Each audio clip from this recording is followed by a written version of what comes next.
자, 여러분 안녕하십니까? 부동산 세법의 김윤석입니다. 자, 먼저 새해 복 많이 받으시기 바랍니다. 벌써 개묘년 새해가 밝았는데 어쨌든 뭐 올해는 이제 두 마리 토끼를 다 잡는 해라고 합니다. 여러분 생각하시는 일도 잘 되시길 바라고요. 또 이 공부를 통해서 꼭 자격증도 취득을 하시기를 바랍니다. 자, 일단 여러분들 그 교재 보시면요. 일단 우리 부동산 세법, 자, 이제 기초서가 끝나고 이제 기본서가 이렇게 나왔습니다. 이제 이 책을 가지고 이제 우리가 계속해서 이제 공부를 해 나갈 것입니다. 아마 이제 시험 보는 때까지 이 기본서는 여러분들이 참고서로 활용을 해야 되지 않을까 싶습니다. 자, 먼저 부동산 세법, 가볍게 오리엔테이션을 좀 하고 내용 진도를 나가도록 하겠습니다. 아마 이제 이 강의를 시청하시는 분들께서는 이제 기초 입문 강의를 듣고서 이제 기본 강의를 넘어오신 분도 계시고, 시간 여건상 기초 강의를 생략하고 기본 강의로 바로 넘어오신 분들도 많이 계실 거라 봅니다. 그래서 일단 가볍게 오리엔테이션을 먼저 진행을 하도록 하겠습니다. 먼저 우리가 부동산 세법이라는 과목은 도대체 어떤 과목이고 어떻게 출제가 되고 그 다음에 공부를 어떻게 해야 되는지 그 내용을 가지고 좀 설명을 먼저 드리도록 하겠습니다.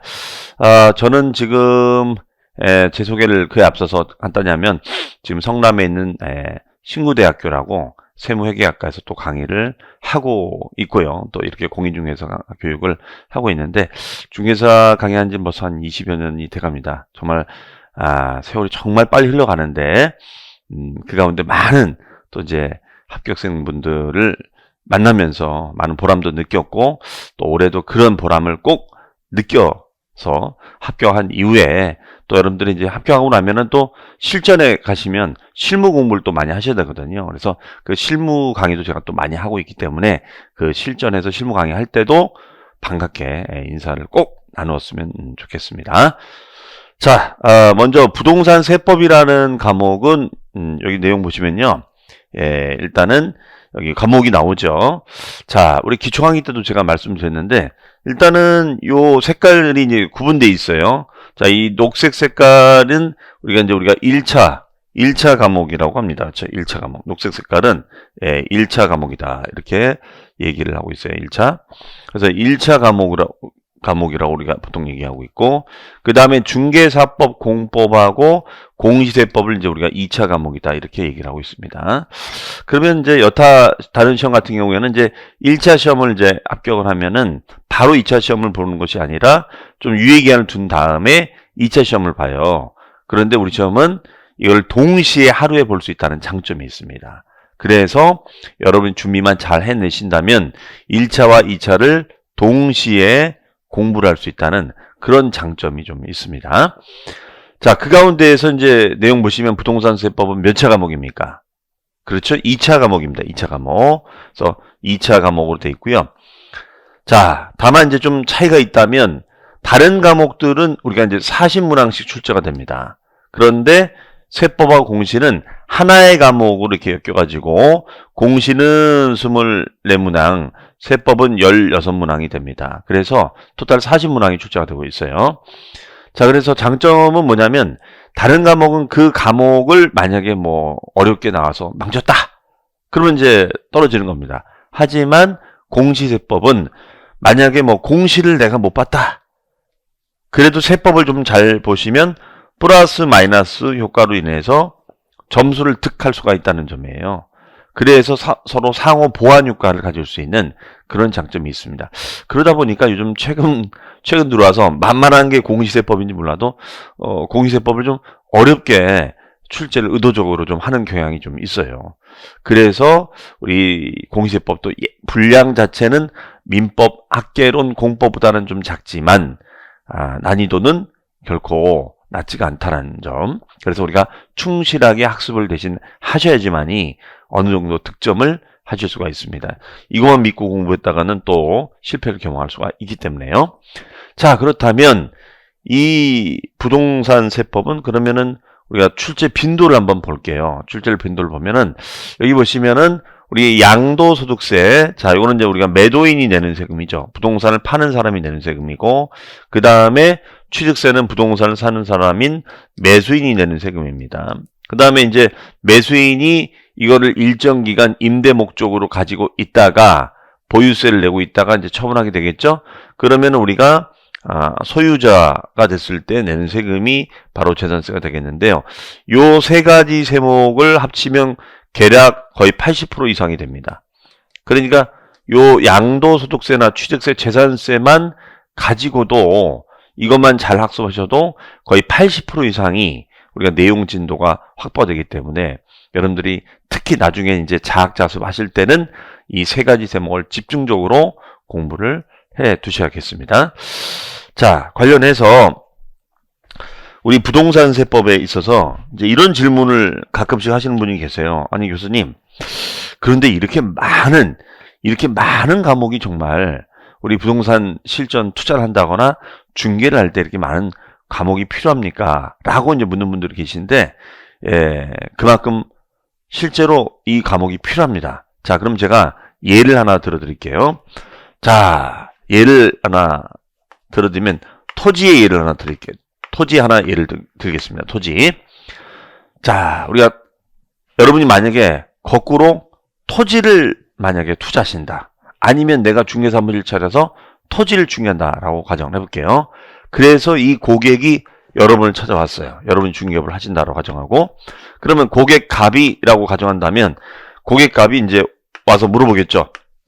여러분한테, 자, 사장님, 제가 사업을 하는 사람인데 제조업을 하는데 공장이나 창고 용도로, 공장 창고 용도로 부지를 하나 좀 알아봐 주세요라고 얘기합니다.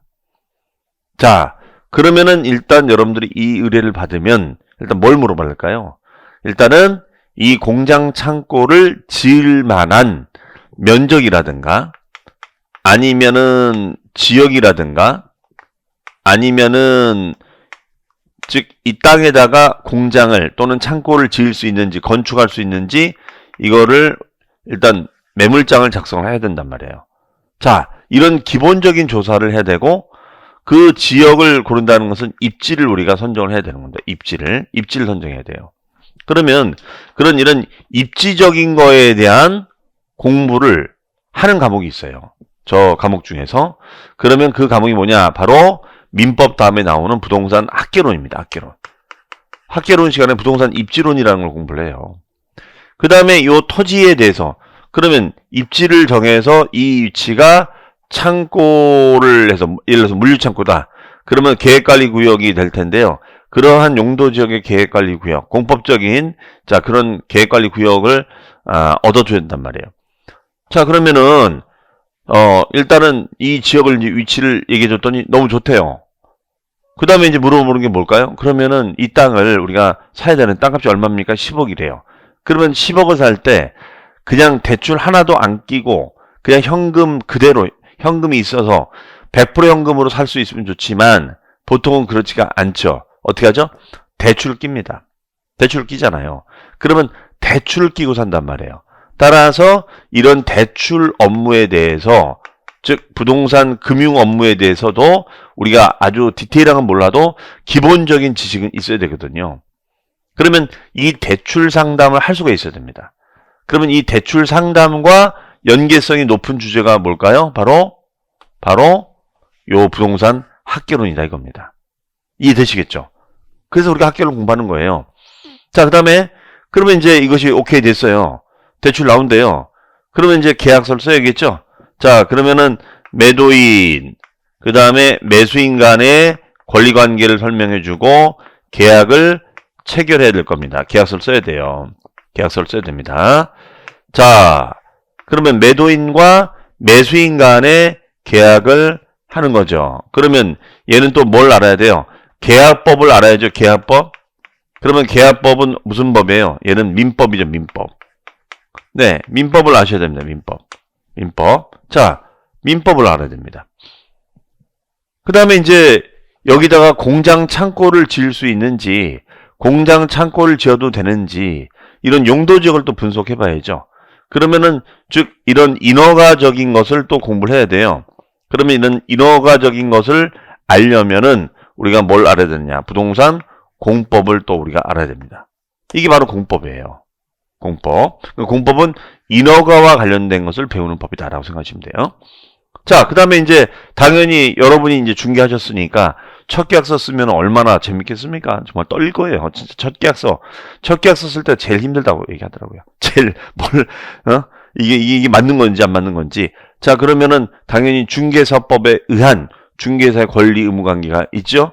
그러면 당연히 중개사법을 우리가 또 알아야 돼요. 중개사법을 알아야 됩니다. 자, 그다음에 또 중요한 것이 뭐냐면 당연히 이 매수인에게 토지 지번을 알려주면서 여러분이 뭘 띄워봐야 될까요? 등기부 등본을 띄워봐야 됩니다. 등기부 등본.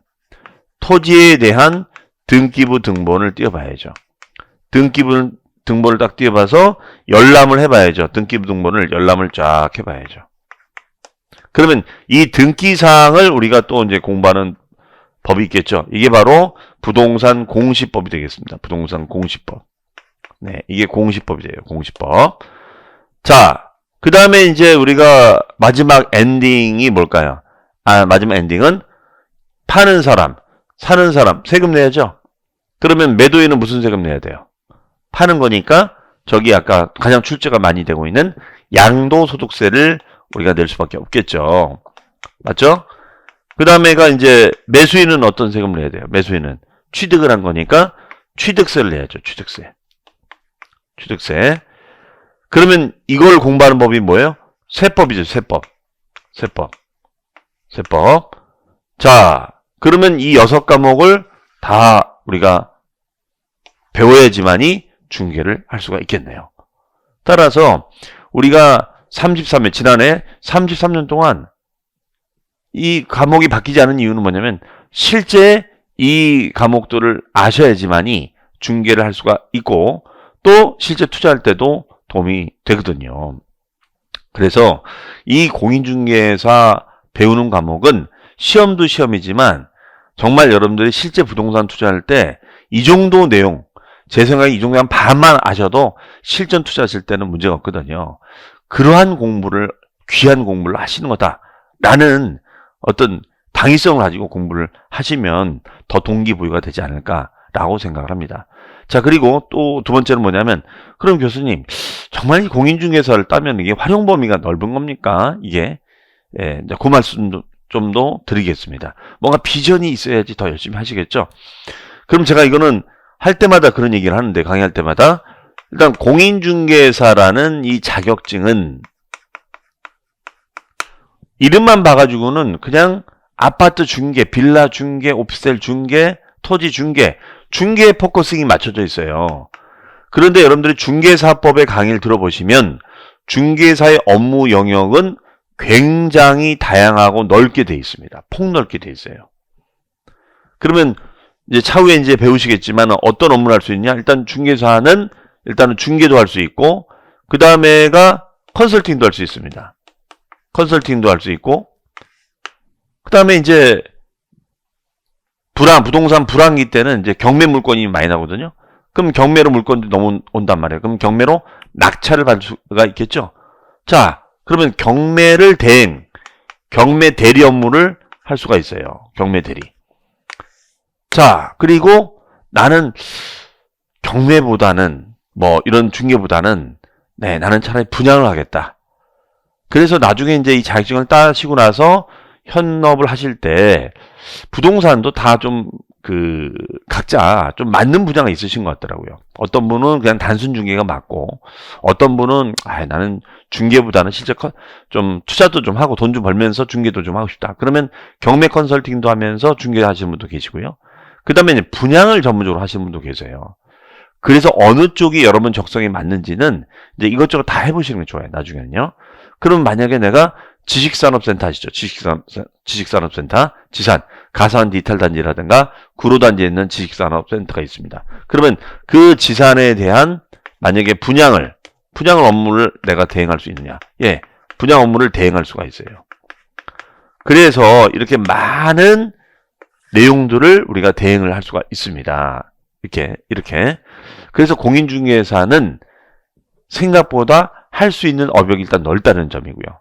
그 다음에 두 번째는 그러면 이 공인중개사를 따서 뭐 여러분들이 이제 개업공인중개사가 될 수도 있지만 소공이 될 수도 있잖아요. 그렇죠? 수공으로 이제 내가 취업 활동을 하는 거죠. 그러면 취업이 우리가 중개사무실에 취업하는 것도 있지만 특히 이제 젊으신 분들은 좀 생각을 넓게 하실 필요가 요즘은 부동산과 IT가 결합되는 프롭테크 비즈니스 산업이 굉장히 활성화되어 있습니다. 프롭테크 비즈니스 산업이라고 해서 여러분들 많이 들어보셨을 직방, 뭐 밸류맵, 디스코, 뭐 다방, 뭐 이런 부동산 앱, 부동산 사이트들이 많이 생겼어요. 그런 회사에서는 IT 기술자들도 필요하지만 공인중개사도 필요하거든요. 그래서 그런 쪽으로도 여러분들이 취업을 생각을 해보실 수가 있다. 자, 아니면 이제 부동산 관련 뭐 크리에이터로 가시는 분도 계시고, 그렇기 때문에 제 생각에는 단순히 부동산은 단순히 중개만 한다, 그렇게 업역을 좁히실 필요 없고 폭넓게 갈 수 있는 그런 유일한 자격증이다 라고 생각하시면 얼마나 이것이 귀한 건지를 생각하실 수가 있을 겁니다. 자, 나는 그런데 교수님, 저는 뭐 직장을 다니고 있어서 지금 당장 뭐 취업을 한다거나 뭐 오픈을 생각하지는 않고 나중에 뭐 제가 그만두게 됐을 때, 회사를 그만두게 됐을 때 뭐 이 자격증 가지고 뭘 활용을 해보겠습니다. 그러나 당장 그래도 좀 뭔가 이렇게 내가 득을 볼 수 있는 건 없습니까? 자, 그럼 제가 그런 얘기를 많이 해요. 이 공인중개사 자격증을 따고 나면, 이제 중개사 공부할 때는 정말 열심히 하시는데 따고 나서 이제 합격을 하고 나면은 금방 잊어먹어요. 금방 까먹습니다. 기억이 잘 안 나요. 그래서 제가 뭐라고 하냐면 공인중개사 자격증을 따고서도 계속 공부를 하셔야 된다, 이 얘기를 많이 해요. 공부. 계속 공부하셔야 돼요. 실무적인 공부도 하시고, 아니면 뭐 대학원을 가신다거나, 아니면 요즘은 사이버대 부동산학과가 굉장히 많이 생겼어요. 많이 생겼거든요. 네. 그러면 사이버대 그 부동산학과에 입학을 하셔가지고 여러분이 활동을 하시는 것도 좋아요. 그러면 여기에는 현업중개사들도 많이 계시거든요. 그러면 여러분들 인맥도 쌓고 네트워크도 될 수 있으니까 이때 이 부동산학과에 입학을 하시면 공인중개사 자격증만 들고 와도 장학금 혜택을 주는 데들이 많습니다.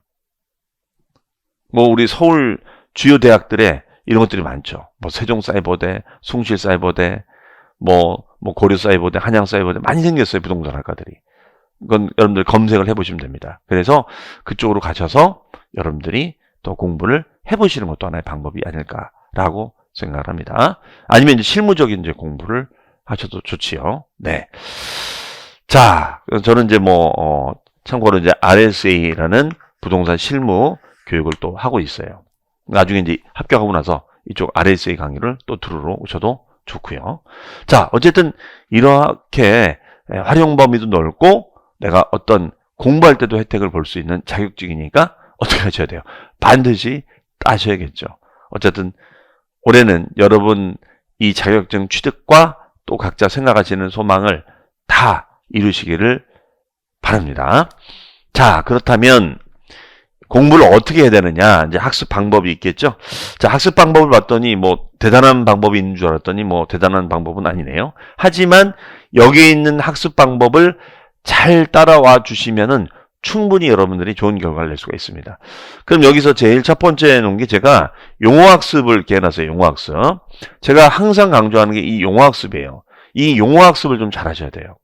왜냐하면 우리가 부동산 학개론도 마찬가지지만 학개론 외에는 다 법과목이에요. 다 법과목입니다. 다 법과목이에요. 그러면 이 법이라는 것은 좀 생소하거든요. 낯설어요. 그렇기 때문에 이런 생소한 법과목을 익숙해지려면 내가 용어적인 학습을 좀 많이 하셔야 된다, 이거예요. 그러면 우리가 늘상 이 법률 용어라는 것은 늘상 쓰는 용어들이 아니거든요. 낯선 용어들이에요. 그러니까 이 책을 봐도 무슨 말인지 처음에는 이게 눈에 안 들어와요. 귀에 안 들어옵니다. 그러니까 이게 처음에 좀 시간이 걸려요. 그래서 여러분이 평상시에 쓰지 않는 그런 단어를, 마치 우리가 영어 공부할 때 단어를 많이 공부하잖아요. 그런 개념으로 여러분들이 따라와 주시면 좋겠습니다. 물론 제가 이 용어 설명은 충분히 제가 시간을 가지고 설명을 드릴 겁니다. 자, 그 다음에 이 용어를 잘 이해하기 위해서는 일단 제일 중요한 게 뭘까요? 수업을 열심히 들으셔야죠.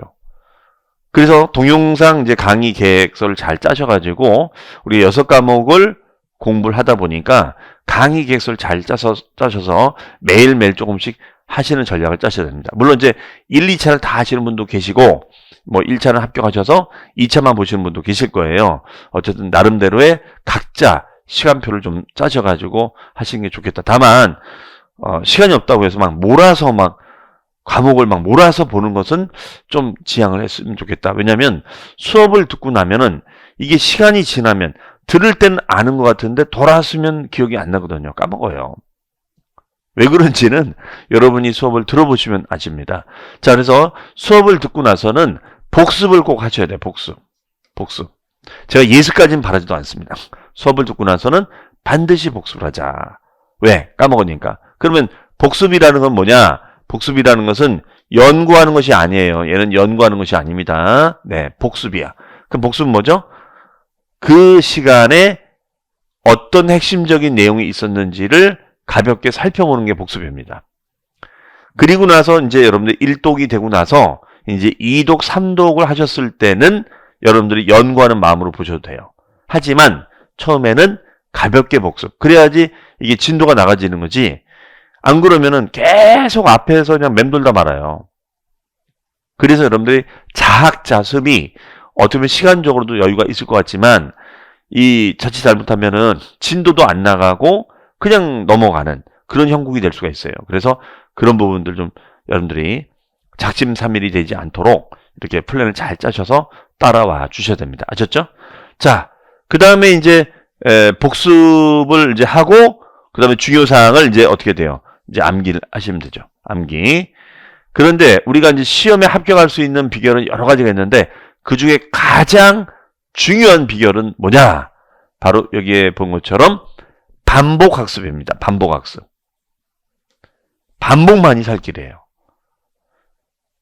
다시 말씀드리면 분명히 제가 그랬죠? 낯선 용어를 배우신다고. 그러면 낯선 용어가 한 번 들으면 딱 귀에 꽂힙니까? 아니요. 한 번 보고 두 번 듣고 세 번 보고 계속 반복해서 보셔야 돼요. 그러다 보면 나도 모르게 이것이 인지가 되는 거고 그걸 토대로 외워서 내가 문제를 풀어내는 거거든요. 그래서 반복을 하셔야 된다. 그러면 얼마만큼 반복해야 되느냐? 결론적으로 말씀드리면 나이만큼 반복하시면 돼요. 여러분 나이 아시죠? 여러분 자신 나이 아시잖아요. 나이만큼 반복하세요. 나이만큼. 특히 연세가 있으신 분들은 더 반복을 하셔야 돼요. 자, 그런 마음으로 준비를 해 나가셨으면 좋겠습니다. 자, 그리고 우리 시험은 아직까지는 출제됐던 그 기출문제에서 한 70% 이상 정도 출제가 되고 있어요. 70% 이상은. 그렇기 때문에 낯선 문제, 아예 내가 보지도 못한 그런 문제 나올 수도 있습니다. 그 문제 빼더라도 70문제는 거의 기출문제하고 유사하게 나와요. 따라서 기출문제를 똑같이 내지는 않지만 분석을 해서 응용을 해서 우리가 풀어낼 수만 있다면 70%는 접근이 가능해요. 그러면 우리 시험은 몇 점이면 합격이죠? 60점이면 합격이에요. 그러니까 여러분들이 이 부분만 잘 소화하셔도 우리가 합격 점수를 득할 수가 있다. 물론 더 이제 깊이 공부하시다 보면 이제 그 이상도 맞을 수가 있겠죠. 뭐 80%까지 맞출 수도 있는데, 자, 이건 욕심내지 마시고, 어쨌든 우리는 합격만 하면 되는 거잖아요. 뭐 만점 맞았다고 해서 뭐 상 주고 뭐 그런 건 아니기 때문에 그래서 여러분 각자의 시간에 맞게끔 효율적으로 하루에 많은 시간을 못 내더라도 최대한 가능한 시간에 뭐 3강이든 4강이든 이렇게 시간표를 짜서 여러분들이 강의를 먼저 들어주셨으면 좋겠습니다. 그리고 복습. 그 다음에 이제 아무래도 평일에는 여러분들이 좀 시간이 없으시니까 평일에는 이제 수업을 듣는 정도로 이제 만족을 하시고 주말을 좀 활용하셔가지고 공부를 하시는 게 좋을 것 같아요. 다만 6과목을 지금 다 준비하신 분들 입장에선 6과목을 다 주말에 복습하면 좋은데 그게 쉽지가 않아요. 그래서 일단은 중요 과목, 민법. 자, 1차 민법이 제일 중요합니다. 그래서 민법 공부를 제일 먼저 주말에 좀 하시고 다른 것들은 수업 들으면서 바로 복습.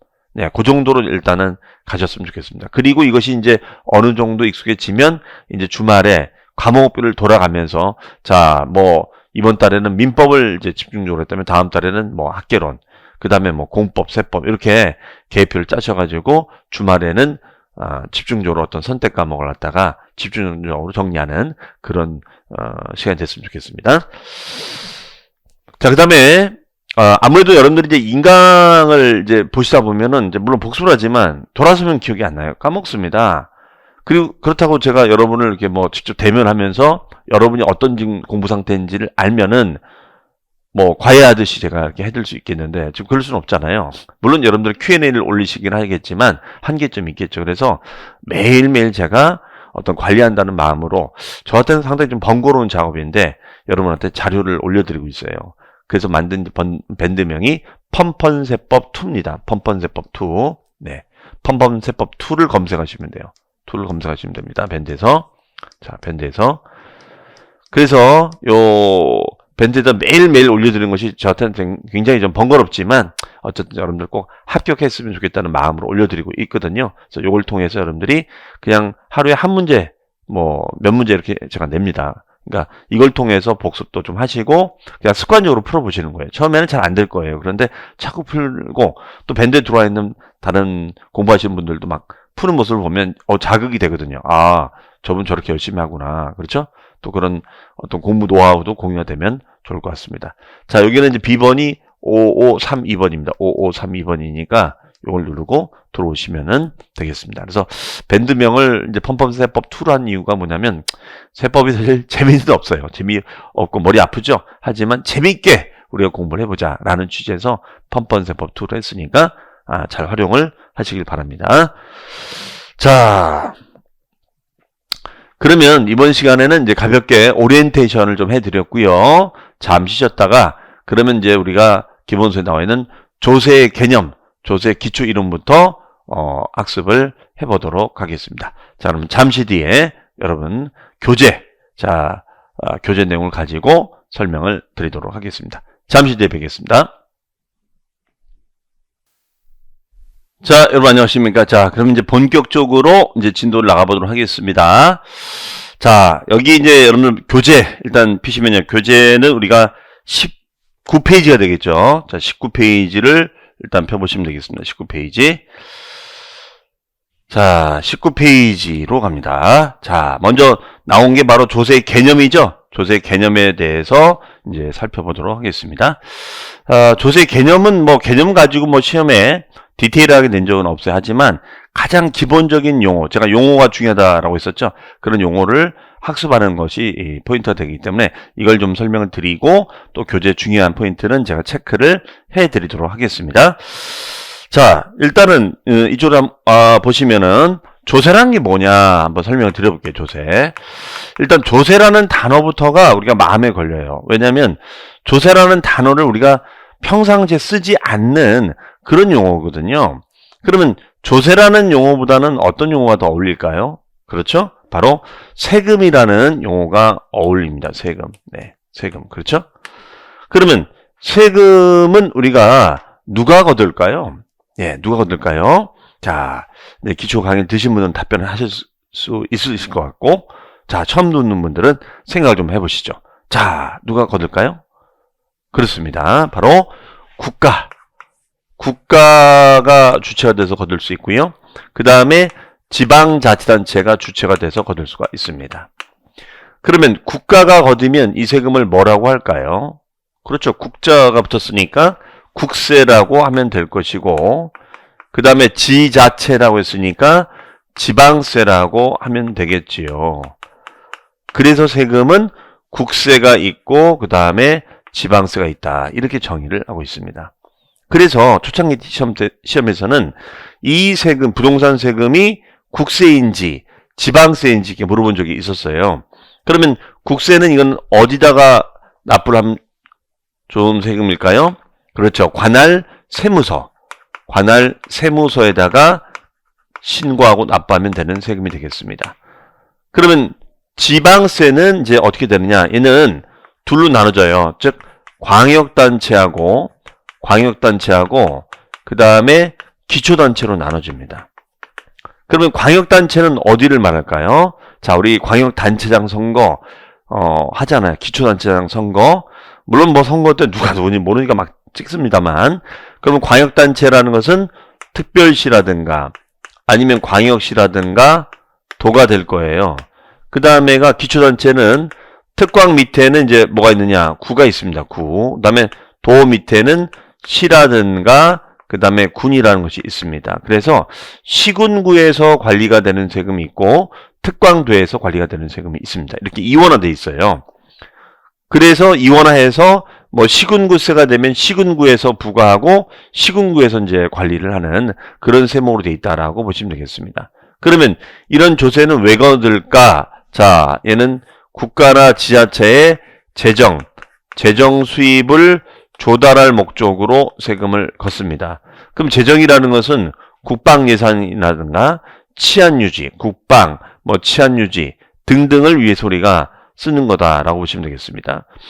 그러면 이때 이 세금을 누구로부터 거둘까요? 이 세금을 누구로부터 거둘까요? 그렇죠? 자, 이 세금은 바로 납세자로부터 걷습니다. 납세자. 자, 그럼 세금을 내는 사람을 총칭해서 우리는 납세자라고 합니다. 납세자. 그럼 납세자라는 용어에 대해서는 차후에 또 설명을 드릴게요.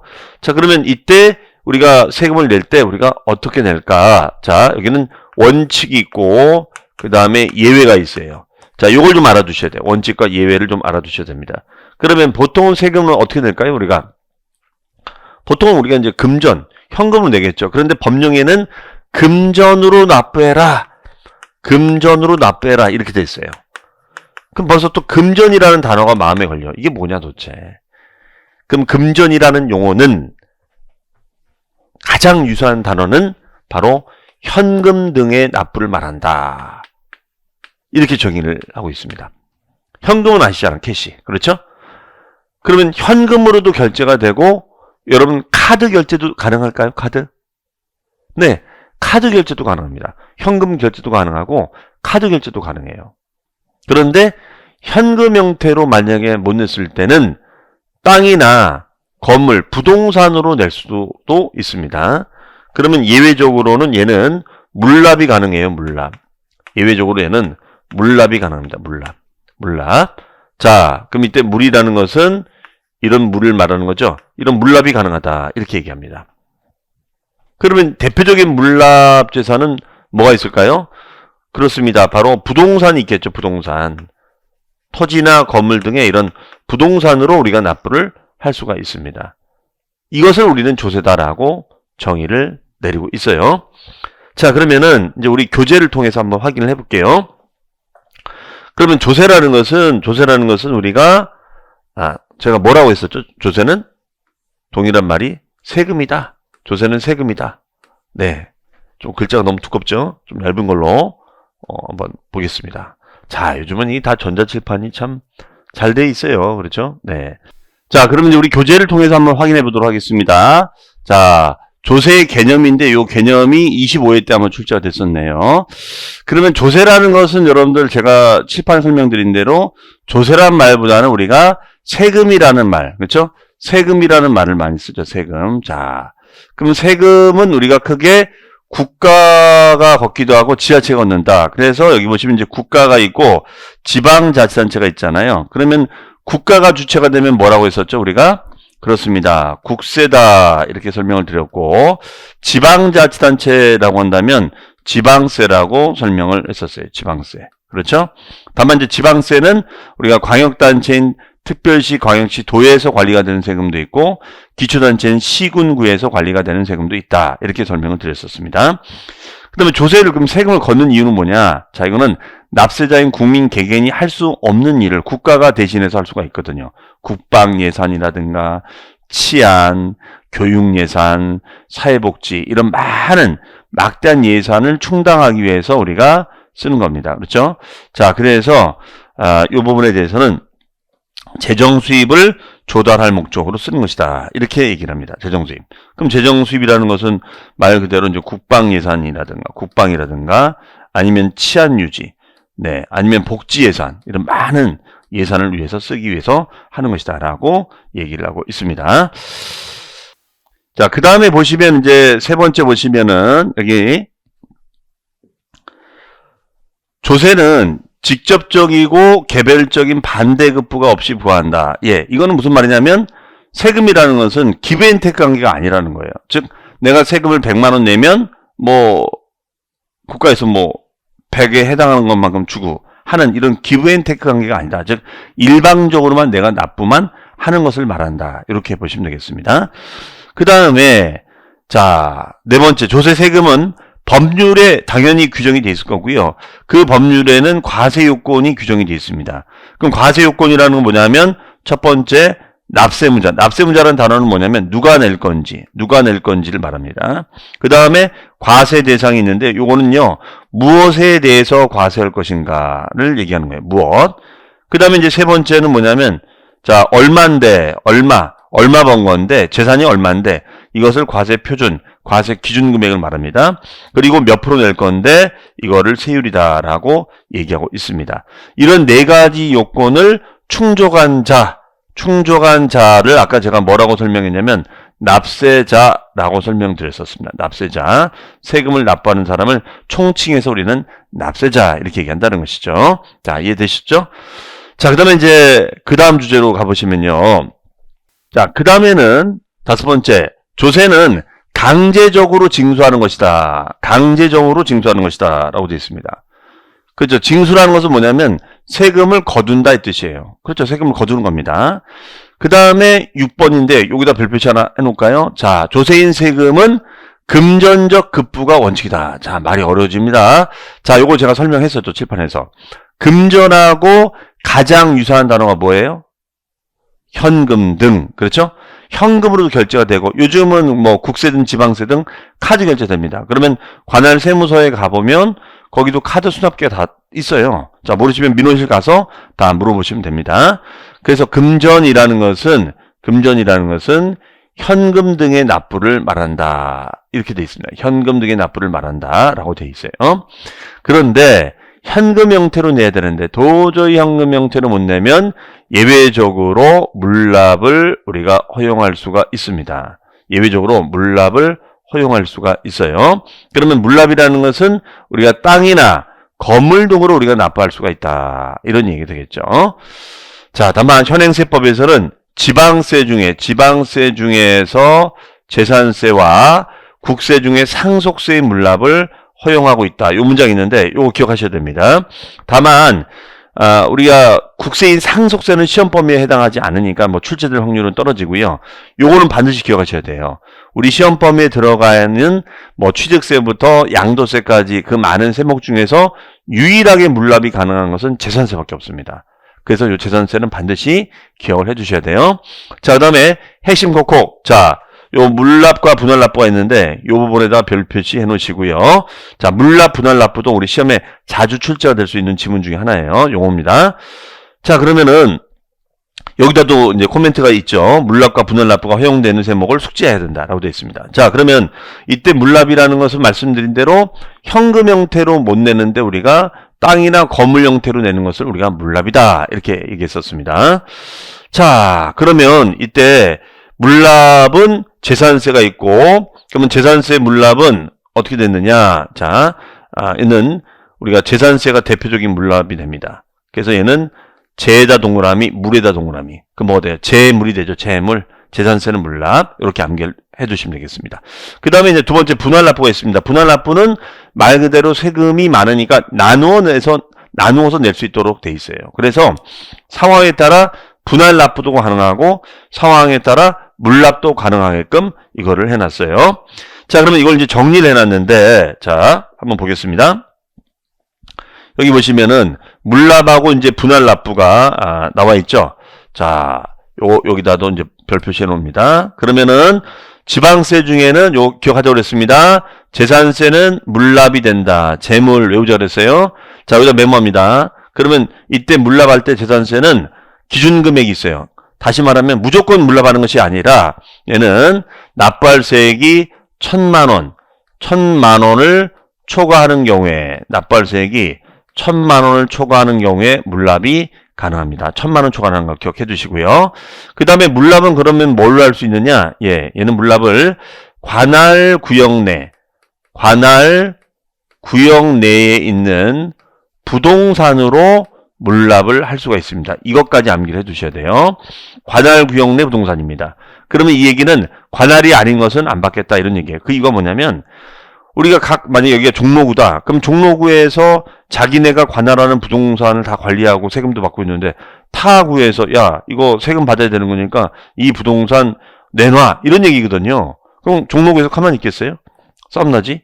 그렇기 때문에 이거는 관할을 따지겠다 이런 얘기입니다. 즉, 타 관할은 건들지 말라. 이런 얘기 되겠습니다. 그다음에 상속세도 이제 돌아가시면 뭐 땅이나 건물 아니면 뭐 주식, 얘는 부동산의 유가증권으로도 가능합니다. 그 다음에 이제 분할납부가 있는데요. 분할납부. 자, 분할납부는 지방세도 가능하고 국세도 가능한데, 자, 이 중에서 재산세, 그 다음에 소방분 지역자원절세, 자, 지방교육세, 요거는 이제 재산세, 부가세라고 돼 있죠. 네, 이런 것들이 가능하고요. 그 다음에 국세는 종합부동산세, 양도소득세가 있습니다. 나머지는 우리 시험 범위가 아니니까 이건 건너뛰고 농어촌특별세 하나 체크하겠습니다. 이런 것들이 분할납부가 된다. 자, 이거는 자세한 내용들은 해당 세목에 가서 또 설명을 드릴 거니까 그때 가서 또 말씀을 드릴게요. 일단은 지금은 물납이라는 용어와 분할납부라는 용어를 꼭 기억을 하자가 포인트 되겠습니다. 자, 그러면은 이제 그 다음 얘기로 하겠습니다. 자, 그러면은 여기 이제 시험에 한번 나온 적이 있어요. 자, 여기 보시면요. 바로 이제 요 내용이 됐는데요. 요 내용이 이게 25회 때 출제됐습니다. 요 문제를 같이 한번 풀어볼게요. 네. 자, 보시면 조세의 납부 방법으로 물납과 분할납부가 둘 다 가능한 것을 모두 고른 것은 이라고 돼 있죠. 그러면은 우리가 이제 아직 다 배우진 않았지만 취득세부터 양도세까지 분할납부가 되는 것도 있고 물납이 다 되는 것도 있고 분할납부만 되는 것도 있고 이렇게 나눠져 있거든요. 자, 그러면 먼저 보겠습니다. 기억. 부동산 임대업. 임대업이 뭔지 아시죠? 자, 상가 임대나 뭐 아파트 임대를 하는 거죠. 발생한 사업소득에 대한 종합소득세는 어떻게 되느냐. 자, 여기다 이제 분할납부라고 제가 쓸게요. 분할납부, 그 다음에 이제 물납이 있습니다. 그러면 종합소득세는 분할납부가 가능해요. 근데 물납은 없고요. 그 다음에 종합부동산세, 얘도 분할납부는 가능하고 물납은 없습니다. 그 다음에 취득세는 분할납부도 안 되고 물납도 안 돼요. 자, 그다음에 재산세 도시지역분. 방금 우리 봤었잖아요. 재산세는 1,000만 원 초과하면 관할구역 내 부동산으로 물납이 가능하고 분할납부도 가능하다. 이렇게 했었습니다. 그래서 얘는 분할납부도 가능하고 물납이 가능해요. 자, 답은 여기 되겠죠. 근데 소방분 지역자원시설세는 원래 분할납부 물납이 다 안 됐다가 작년에 개정이 되면서 분할납부가 가능하다. 자, 물납은 따로 없고요. 자, 그래서 모두 다 가능한 것은 재산세 도시지역분이 되겠습니다. 즉 재산세에 해당하는 요 재산세 반드시 기억하자라고 했었죠. 자, 따라서 정답은 1번이 되겠습니다. 자, 이런 패턴 문제로 출제를 한다는 거죠. 우리가 오리엔테이션 시간도 그랬죠. 용어를 우리가 이해를 하고 수업을 듣고 그 다음에 복습하는데 기출 문제에서 유사하게 출제가 된다. 그래서 우리가 분할납부나 물납이라는 용어를 몰라버리면 일단 접근 자체가 안 되는 거죠. 자, 그래서 이렇게 여러분들 정리를 해두시면 되겠습니다. 자, 그러면 이제 제2절의 조세 분류로 갑니다. 자, 조세 분류. 자, 이 부분은 별 표시 하나 해놓을까요? 네, 자주 출제가 되진 않지만 우리 시험 문제를 풀다 보면은 이 용어들이 나와요. 그래서 용어적인 학습적인 측면에서는 이것이 좀 의미가 있다라고 말씀드릴 수 있겠습니다. 자, 그러면 첫 번째 보시면 과세 주체에 따른 분류. 자, 세금은 다양한 기준에 따라 분류가 될 수 있는데 과세 주체에 따른 분류가 있습니다. 자, 내용 보시니까 뭐가 돼 있어요? 국세가 있습니다. 국세. 그럼 국세는 제가 설명했었잖아요. 이는 국가가 과세 주체가 되는 조세를 말한다. 그렇죠? 그러면 국가가 주체가 된다는 거니까 각 관할세무서, 서울부터 제주도까지 각 관할세무서가 다 일괄적으로 걷어서 중앙정부에 보내줍니다. 이것이 국세예요. 그러면 우리 시험 범위에 들어가는 세목 중에 종합부동산세라든가 임대소득세라든가 양도소득세 같은 경우가 대표적인 국세가 되겠습니다. 그래서 국세 종류가 많은데, 자, 뭐 대표적인 거를 명시해 보면 우리가 이제 임대소득세, 그 다음에가 종합부동산세, 그 다음에가 양도소득세. 자, 이런 세금 등이 여기에 해당이 돼요. 네. 이런 것들은 억지로 외우려고 하지 마시고 계속 제가 반복해서 할 거니까 그냥 자연스럽게 눈에 익힌다라고 생각하시면 되겠습니다. 그러면 국세의 반대말이 뭐였죠? 국세의 반대말이 지방세였었죠. 그렇죠? 자, 그러면 이제 그 밑에 내용 보겠습니다. 자, 올라가시면 지방세가 있겠죠? 지방세. 자, 지방세를 가기 전에 체크하고 갑니다. 그러면 여기서 종합부동산세 밑줄, 소득세 밑줄, 그 다음에가 농어촌 특별세 밑줄. 자, 이게 주로 우리 시험범위에 해당되는 거고, 그 외에 법인세, 부가치세도, 상속증여세도 해당된다. 이 정도 체크하시면 되겠습니다. 특히 여기서 좀 주의할 거는 농어촌 특별세는 농어촌이니까 왠지 지방이라는 느낌이 나거든요. 그런데 얘는 지방세가 아니라 국세라는 점 기억을 해주시면 되겠습니다. 자, 그 다음에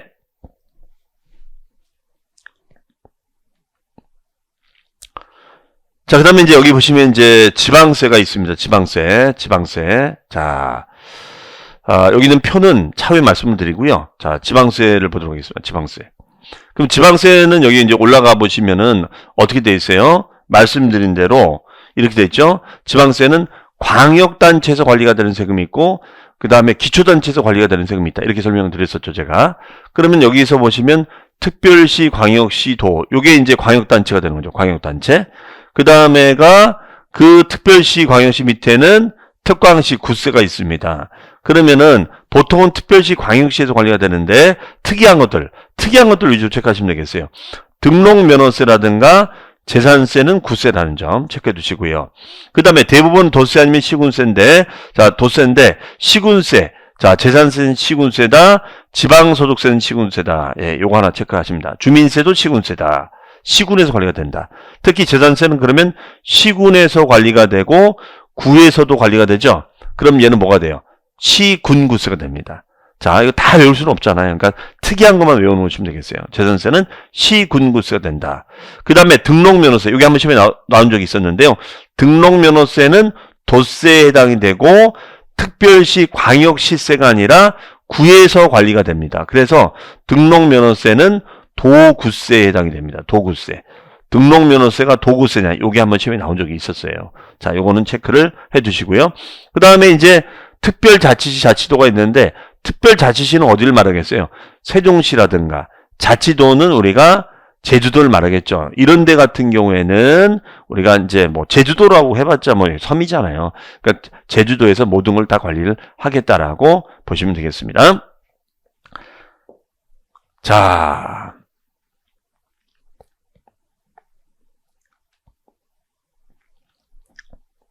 그 다음에 이상의 내용을 이제 또 요약을 해놨는데요. 자, 내용을 보시면요. 여기 보시면은 더 알아보기. 자, 정리해놨죠? 여기다가 별표시 하나를 해놓으시기 바랍니다. 자, 특이한 것들. 자, 제가 말씀드렸죠?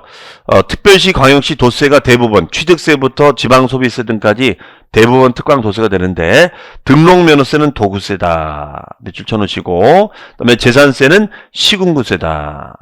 그 다음에 지방소득세나 주민세는 특광 시군세다. 예, 요 정도로 하나 체크해 놓으시기 바랍니다. 그래서 이런 특이한 것들은 좀 여러분들이 차후에 암기를 해 주시면 되겠어요. 그 외에 제주도나 그 다음에 세종시는 특별자치도 자치시에서 모든 걸 관리한다. 자, 그러면 요것도 한번 시험에 나온 적이 있었는데 요거 한번 풀어보도록 하겠습니다. 네, 자, 보시면은 26회 때 나왔는데요. 자, 보시면 지방세 기본법상 특별시세, 서울특별시세 세목이 아닌 것은, 그러면 도구세를 찾아야 되거든요. 도구세. 네, 도구세. 그러면 보통 특광시세가 아니면 도구세란 말이에요. 그러면 아까 방금 저 위에서 봤었죠. 그러면은 우리가 도구라든가 아니면 시군구세가 답이 될 수가 있겠죠. 그렇죠? 그러면 여기서 보시면은 어떻게 되겠습니까? 정답은 5번인데 등록면허세는 방금 설명드린 대로 도구세잖아요. 도구세. 전혀 특별시세하고 상관이 없죠. 그 다음에 주민세 같은 경우에는 특별시세에 해당되고 광역시 시군세다. 그 다음에 취득세는 특광도세. 그 다음에가 지방소비세도 마찬가지고요. 지방교육세도 여기 보시면 특광도세로 되어 있죠. 자기가 이걸 다 외울 수는 없으니까 특이한 거 다시요. 등록면허세는 뭐라고요? 도구세. 재산세는 뭐라고요? 시군구세. 그 다음에 주민세 등은 특광치군세다. 네, 이 정도 암기를 해주시면 되겠습니다. 그래서 이렇게 우발적으로도 한번 등장이 된 적이 있었어요. 그래서 이 관할이 어디냐? 국가냐? 지자체냐? 지자체 중에서도 광역단체냐? 기초단체냐? 이런 내용들을 물어볼 수가 있다는 것이죠. 자, 그러면 이번 시간에는 우리가 조세 개념하고 조세 불중에 국세, 지방세 가볍게 살펴봤고요. 그러면은 이제 다음 시간에는 더 자세하게 나머지 조세 분류 가지고 또 설명을 드리도록 하겠습니다. 잠시 뒤에 뵙겠습니다. 자, 여러분 안녕하십니까? 자, 그러면 이제 지난 시간에 이어서 또 진행을 하도록 하겠습니다. 우리 교재로는 이제 24페이지가 되겠죠. 자, 지금 우리 지난 시간에 조세 개념, 조세 분류를 약간 했는데, 자, 그러면 이제 두 번째 분류 방식을 보겠습니다. 자, 우리 교재 내용을 보시면은 뭐라고 됐어요? 조세의 전가 유무, 그렇죠? 전가 유무에 따른 우리가 분류라고 되어 있습니다. 조세의 전가 유무. 전가라는 것은 이제 미룬다 이 뜻이에요. 미룬다. 나에 대한 세금 부담을 타일에게 미루는 거. 자, 그럼 여기 두 가지가 돼 있죠. 뭐가 돼 있죠? 바로 직접세라는 세금이 있고, 그 다음에 간접세라는 세금이 있습니다. 그러면 직접, 간접, 이런 국어적인 의미는 대충 아실 것 같은데요. 구체적으로 이게 어떤 거냐. 자, 여기 내용 보시면 뭐라고 되어 있습니까? 납세무자와, 밑줄 한번 쳐봅니다. 납세무자와 담세자. 담세자라는 것은 실제 부담, 세금을 부담하는 사람을 담세자라고 그래요. 그래서 담세자가 어떻게 되는 조세예요? 일치하는 조세다. 그럼 예를 들어서 취득세다. 그럼 만약에 아파트를 분양을 받아요. 그럼 취득이잖아요. 그러면 분양을 받는 사람을 수분양자라고 합니다. 그러면 아파트를 분양받는 수분양자가 취득세를 부담도 하고 납부도 하겠죠. 이런 개념을 직접세라고 하는 것이에요. 자, 이해되시죠?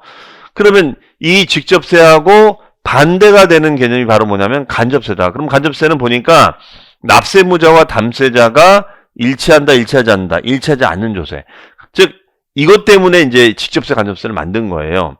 그러면 여기 보시니까 부가가치세, 개별소비세, 인지세, 주세, 증권거래세가 있는데 대표적인 게 부가가치세가 있을 수 있습니다.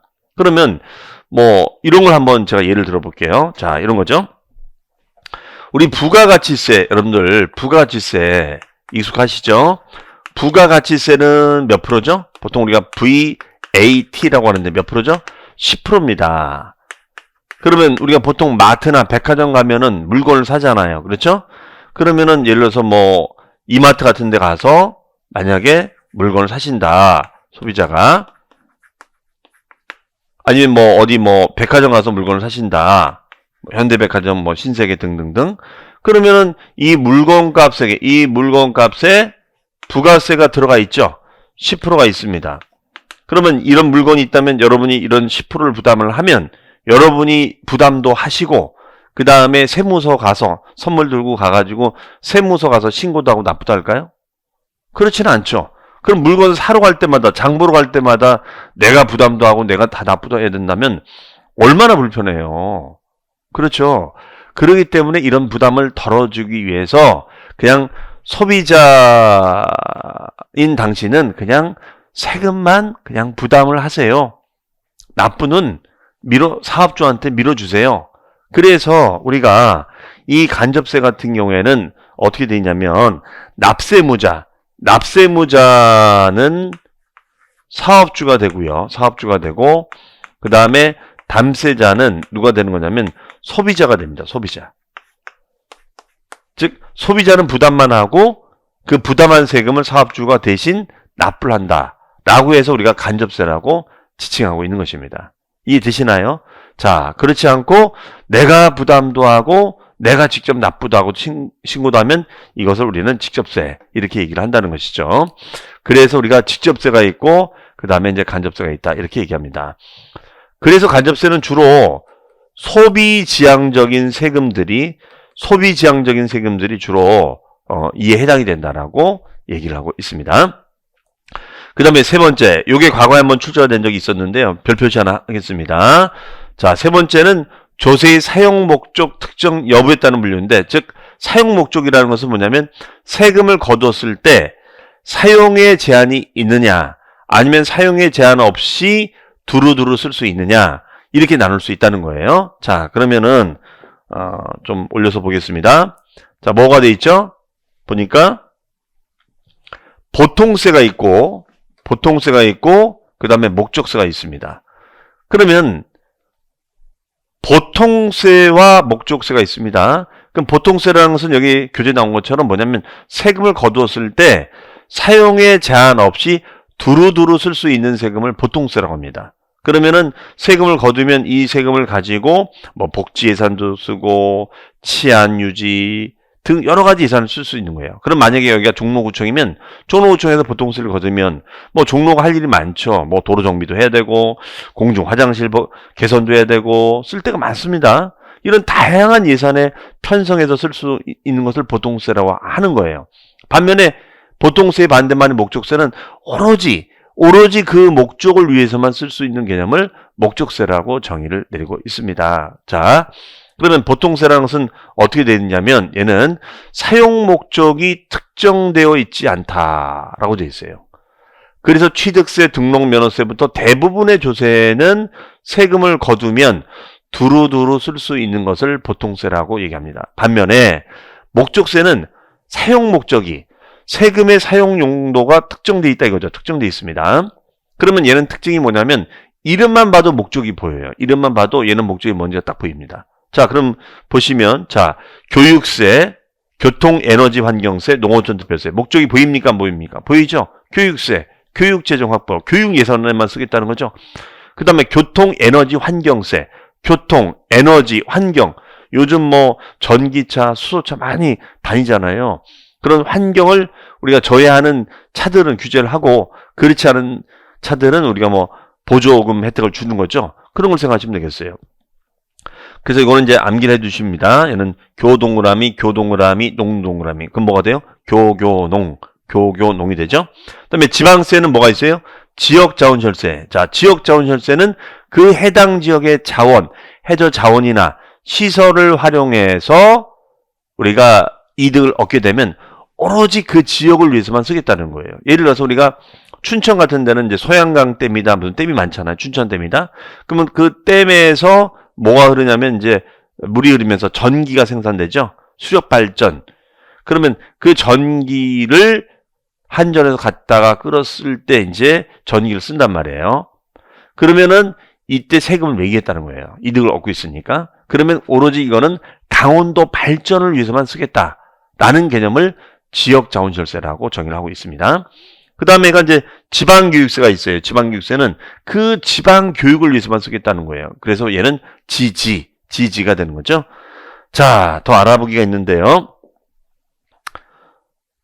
그래서 여기 보시면 이제 목적을 딱 정리해놨죠. 사용 목적이 있습니다. 이건 여러분들이 내용을 읽어보시면 되겠어요. 그래서 교육세 목적, 교통, 에너지, 환경세, 농어촌 특별세 목적이 있는데 특히 국세 중에 목적세는 농어촌 특별세다. 요건 기억을 꼭 해주시기 바랍니다. 자, 농어촌 특별세는 지방세가 아니라 국세 중에 목적세다. 이렇게 정의를 하고 있다는 점. 자, 그 다음 단원으로 보도록 하겠습니다. 자, 그 다음에는 이제 네 번째, 인적, 귀속 여부에 따른 분류에 앞서서 거기 위에 또 내용이 있죠? 자, 보시면은,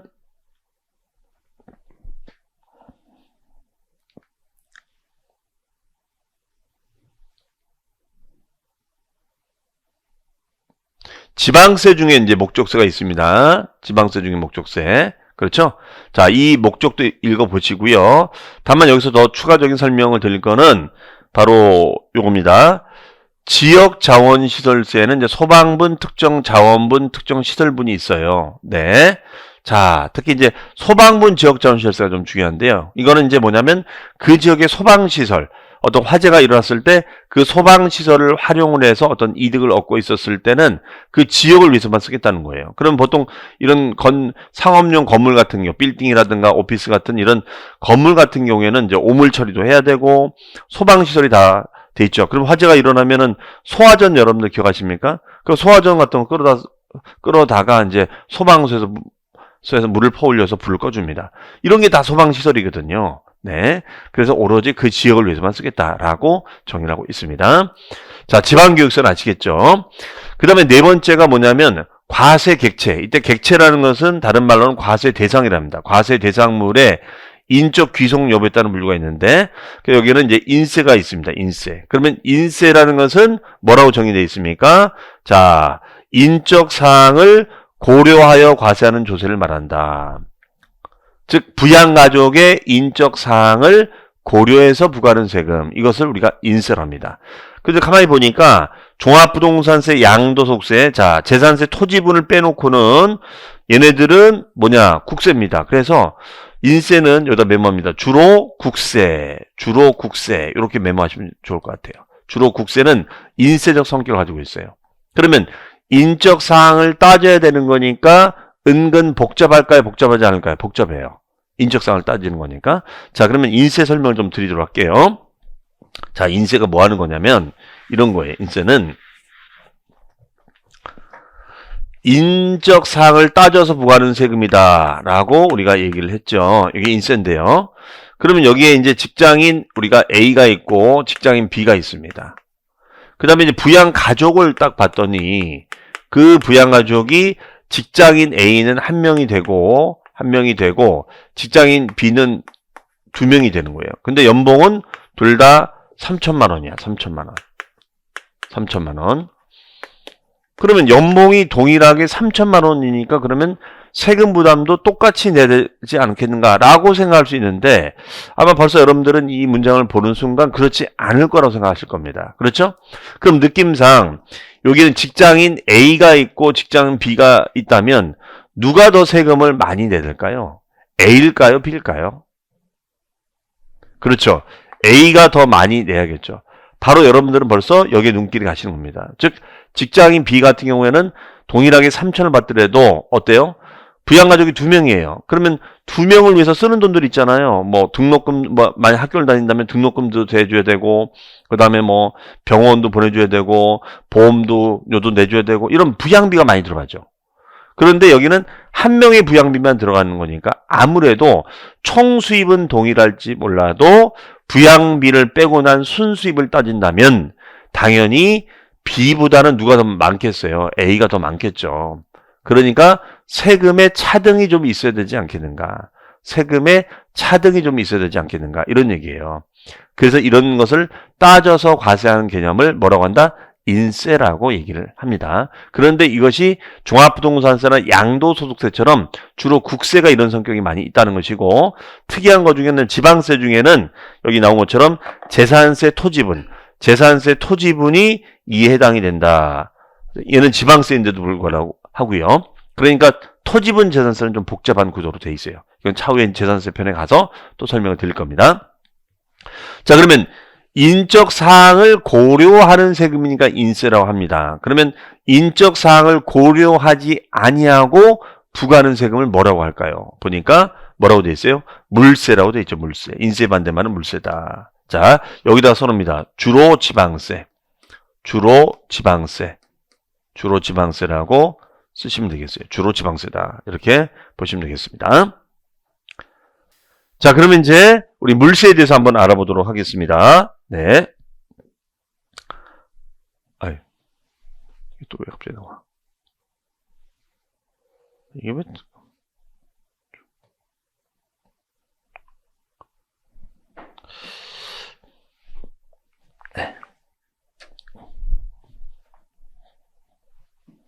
네. 됐어. 이거 꺼버려야지. 닫기가 왜 안 되지?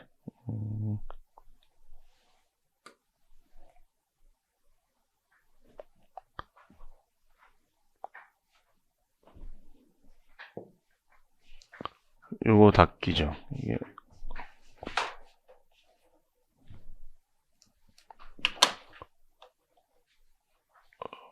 왜 닫기가 안 되네?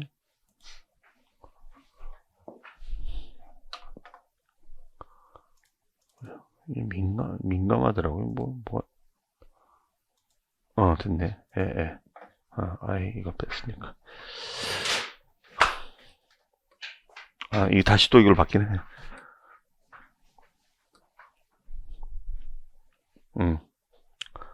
됐죠? 갑니다. 자, 그러면 이제 물세에 대해서 한번 보도록 하겠습니다. 자, 올려서 보시면요. 여기 이제 물세가 있죠? 그 물세라는 것은 여기 뭐라고 되어 있냐면 그 해당 사람의 조세 부담 능력과는 관계가 없다. 능력과는 관계가 없다라고 되어 있어요. 능력과는 관계가 없다. 관계없이 우리가 물적 측면에 착안해서 과세하는 조세를 말한다라고 되어 있어요. 그래서 여기 보니까 취득세, 등록면허세, 재산세 등이 있다. 제가 여기다 뭐라고 쓰자고 그랬죠? 주로 지방세가 물세 성격이다. 이렇게 설명했었죠. 그러니까 물세는 아까 방금 설명드린 인세처럼 부양가족이 한 명인지 두 명인지 이런 걸 신경 쓰지 않겠다는 거예요. 자, 그럼 예를 한번 들어볼게요. 만약에 이제 뭐 우리 종로구 쪽에 뭐 오피스텔이 하나 나온 게 있어요. 매물로. 그래서 오피스텔이 많은데 이게 만약에 분양이 된다. 이렇게 가정을 해볼게요. 그럼 오피스텔 분양을 받아요. 그러면 분양을 받는 사람을 수분양자 A, 분양을 받는 사람을 수분양자 B라고 정의를 내립니다. 그러면 이때 수분양자 A는 우리가 부양가족이 한 명이고 수분양자 B는 우리가 세 명이다. 그러면 우리가 분양을 받는 거니까 이건 취득이 되는 거겠죠? 그러면 취득을 하게 되면은 결과적으로 취득세를 내야 됩니다. 취득세. 그러면 취득세를 부과할 때 부양가족의 수를 따지나요? 부양가족의 수를 따지나요? 이런 걸 전혀 고려하지 않습니다. 그렇죠? 취득세를 부과할 때는 부양가족이 한 명인지 세 명인지 이런 거 안 따져요. 동일하게 세금을 우리가 받겠다 이런 얘기예요. 이런 개념을 우리는 뭐라고 하느냐? 취득세라고 정의를 내리고 있다는 거죠. 이런 걸 우리는 뭐라고 한다? 물세라고 합니다. 물세. 오로지 그 부동산의 물건을 가지고만 따지는 거지 그 물건을 다루는 사람이 누군지 가족이 한 명인지 두 명인지 능력이 많은지 적은지 이런 걸 안 따지겠다는 거예요. 그러니까 단순하게 과세할 수 있다는 장점이 있겠죠.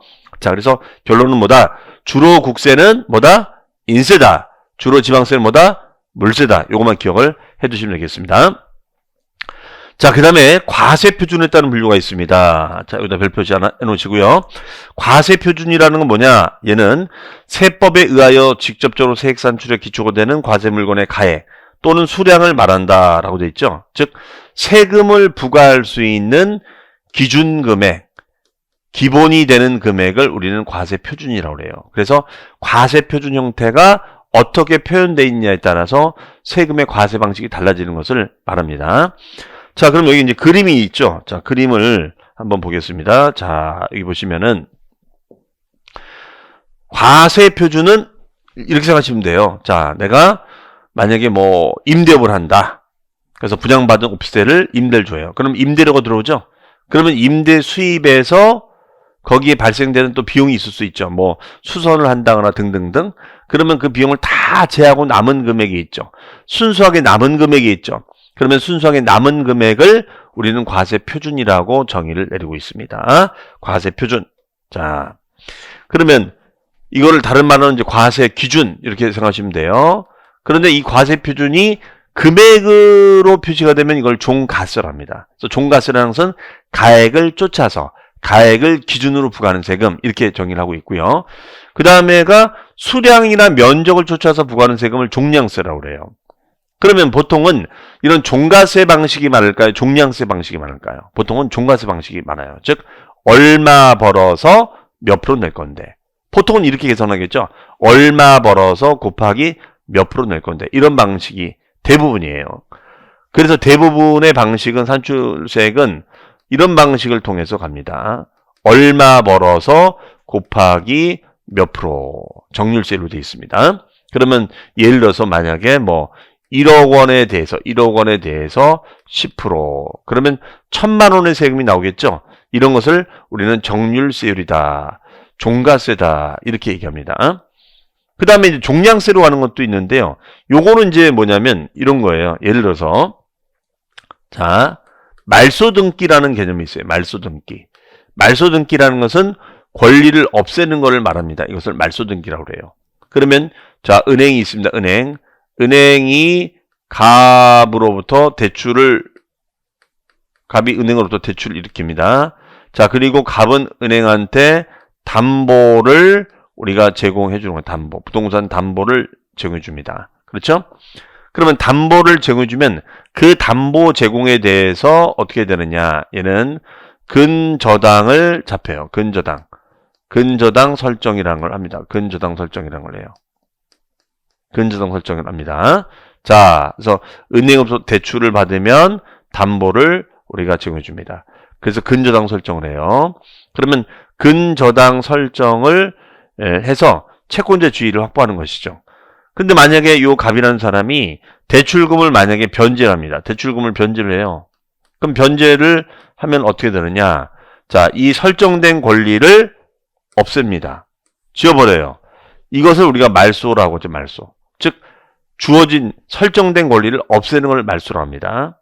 그러면 이때는 우리가 자, 말소했을 때도 세금을 받아요. 말소 등기했을 때도 세금을 받는데 그때는 세금을 어떻게 받냐면 말소 등기 한 건당 곱하기 6,000원. 네, 이런 식으로 계산을 해줍니다. 말소 등기 한 건당 6,000원. 그러면 건수를 표시를 해주면 이걸 종량세라 하고 원으로 표시가 되면 이것을 정액세율. 이때 정액세율이라는 것은 세율이 일정 금액으로 표시가 되어 있는 자, 세율이 일정 금액으로 표시가 되어 있는 것을 정액세율이라고 합니다. 그러면 세금이 얼마가 나와요? 얘는 6,000원이 나오겠죠? 세금이 6,000원이 나옵니다. 자, 이런 세금을 우리는 종량세, 정액세율 이렇게 표현하고 있습니다. 하지만 대부분의 세금의 과세 방식은 종가세, 얼마에 몇 프로 이런 식으로 한다는 거예요. 해석이요. 그래서 종가세는 과세 물건을 화폐 단위로 우리가 측정하는 조세를 말한다라고 되어 있습니다. 그래서 금액이나 가액으로 표시가 되는 거예요. 그래서 취득세부터 대부분의 조세가 여기에 해당이 됩니다. 자, 그러면 종가세라는 것은 가액을 기준으로 부과하는 세금이었었어요. 그렇죠? 하지만 종량세는 뭘 가지고 한다고요? 아까 말소등기처럼 건수당 얼마, 수량을 가지고 한다라고 했었죠. 자, 그래서 종량세라는 것은 얘는 화폐 단위 이외의 단위로 측정하는 조세다라고 되어 있습니다. 자, 그래서 아까 설명드린 대로 얘 같은 경우에는 대표적인 게 자, 밑줄입니다. 등록면허세 중에 일부 말소 등기나 변경 등기라는 것은 이제 뭐 지목 변경이라고 해서 토지의 성질을 바꾼다거나 어떤 뭘 종류를 바꿨을 때 하는 등기가 있습니다. 이거 나중에 와서 설명드릴게요. 그러면 이런 등기를 했을 때는 아까 계산 방식이 뭐였었죠? 건수당 곱하기 6,000원 이렇게 됐었죠. 자, 그럼 건수로 표시가 되면 이걸 뭐라고요? 종량세라고 했었잖아요. 종량세. 자, 그 다음에 세율에 따른 분류. 자, 이게 왜 나왔을까요? 우리 방금 공부한 게 뭐예요? 과세표준이죠. 과세표준이 금액에 따라 부과하면 종가세, 수량에 따라 부과하면 종량세라고 했었잖아요. 그렇죠? 그러면 곱하기 세율. 그러면 세금 요율은 어떻게 분류가 되느냐 이거죠. 자, 이 세율도 우리 문제 풀다 보면 많이 등장하는 용어들이기 때문에 꼭 알아두셔야 됩니다. 그럼 첫 번째 보시니까 비례세율이 있어요. 비례세율. 자, 비례세율은 뭐라고 되어 있죠? 자, 밑줄입니다. 과세표준. 자, 과세 기준금액의 크기와 관계없이 일정률의 세율이 적용돼요. 자, 일정률이 적용되는 세율을 비례세율이라고 합니다. 자, 여기에는 우리가 하나의 단일 비례세율이 있고 비례세율이 두 가지 이상 있으면 차등 비례세율이 있습니다. 보통은 차등 비례세율을 많이 써요. 네. 그러면 예를 들어서 이런 거예요. 무슨 말이냐면요.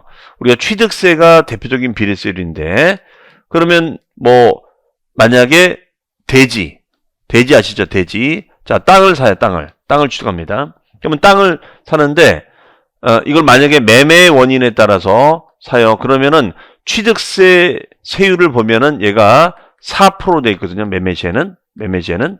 그러면 대지 가격이 있을 거 아니에요. 그러면 대지 가격이 1억 원이 되면 1억 원에 대해서 4%. 대지 가격이 2억 원이면 2억 원에 대해서도 4%. 이런 것을 비례세율이라고 합니다. 비례세율.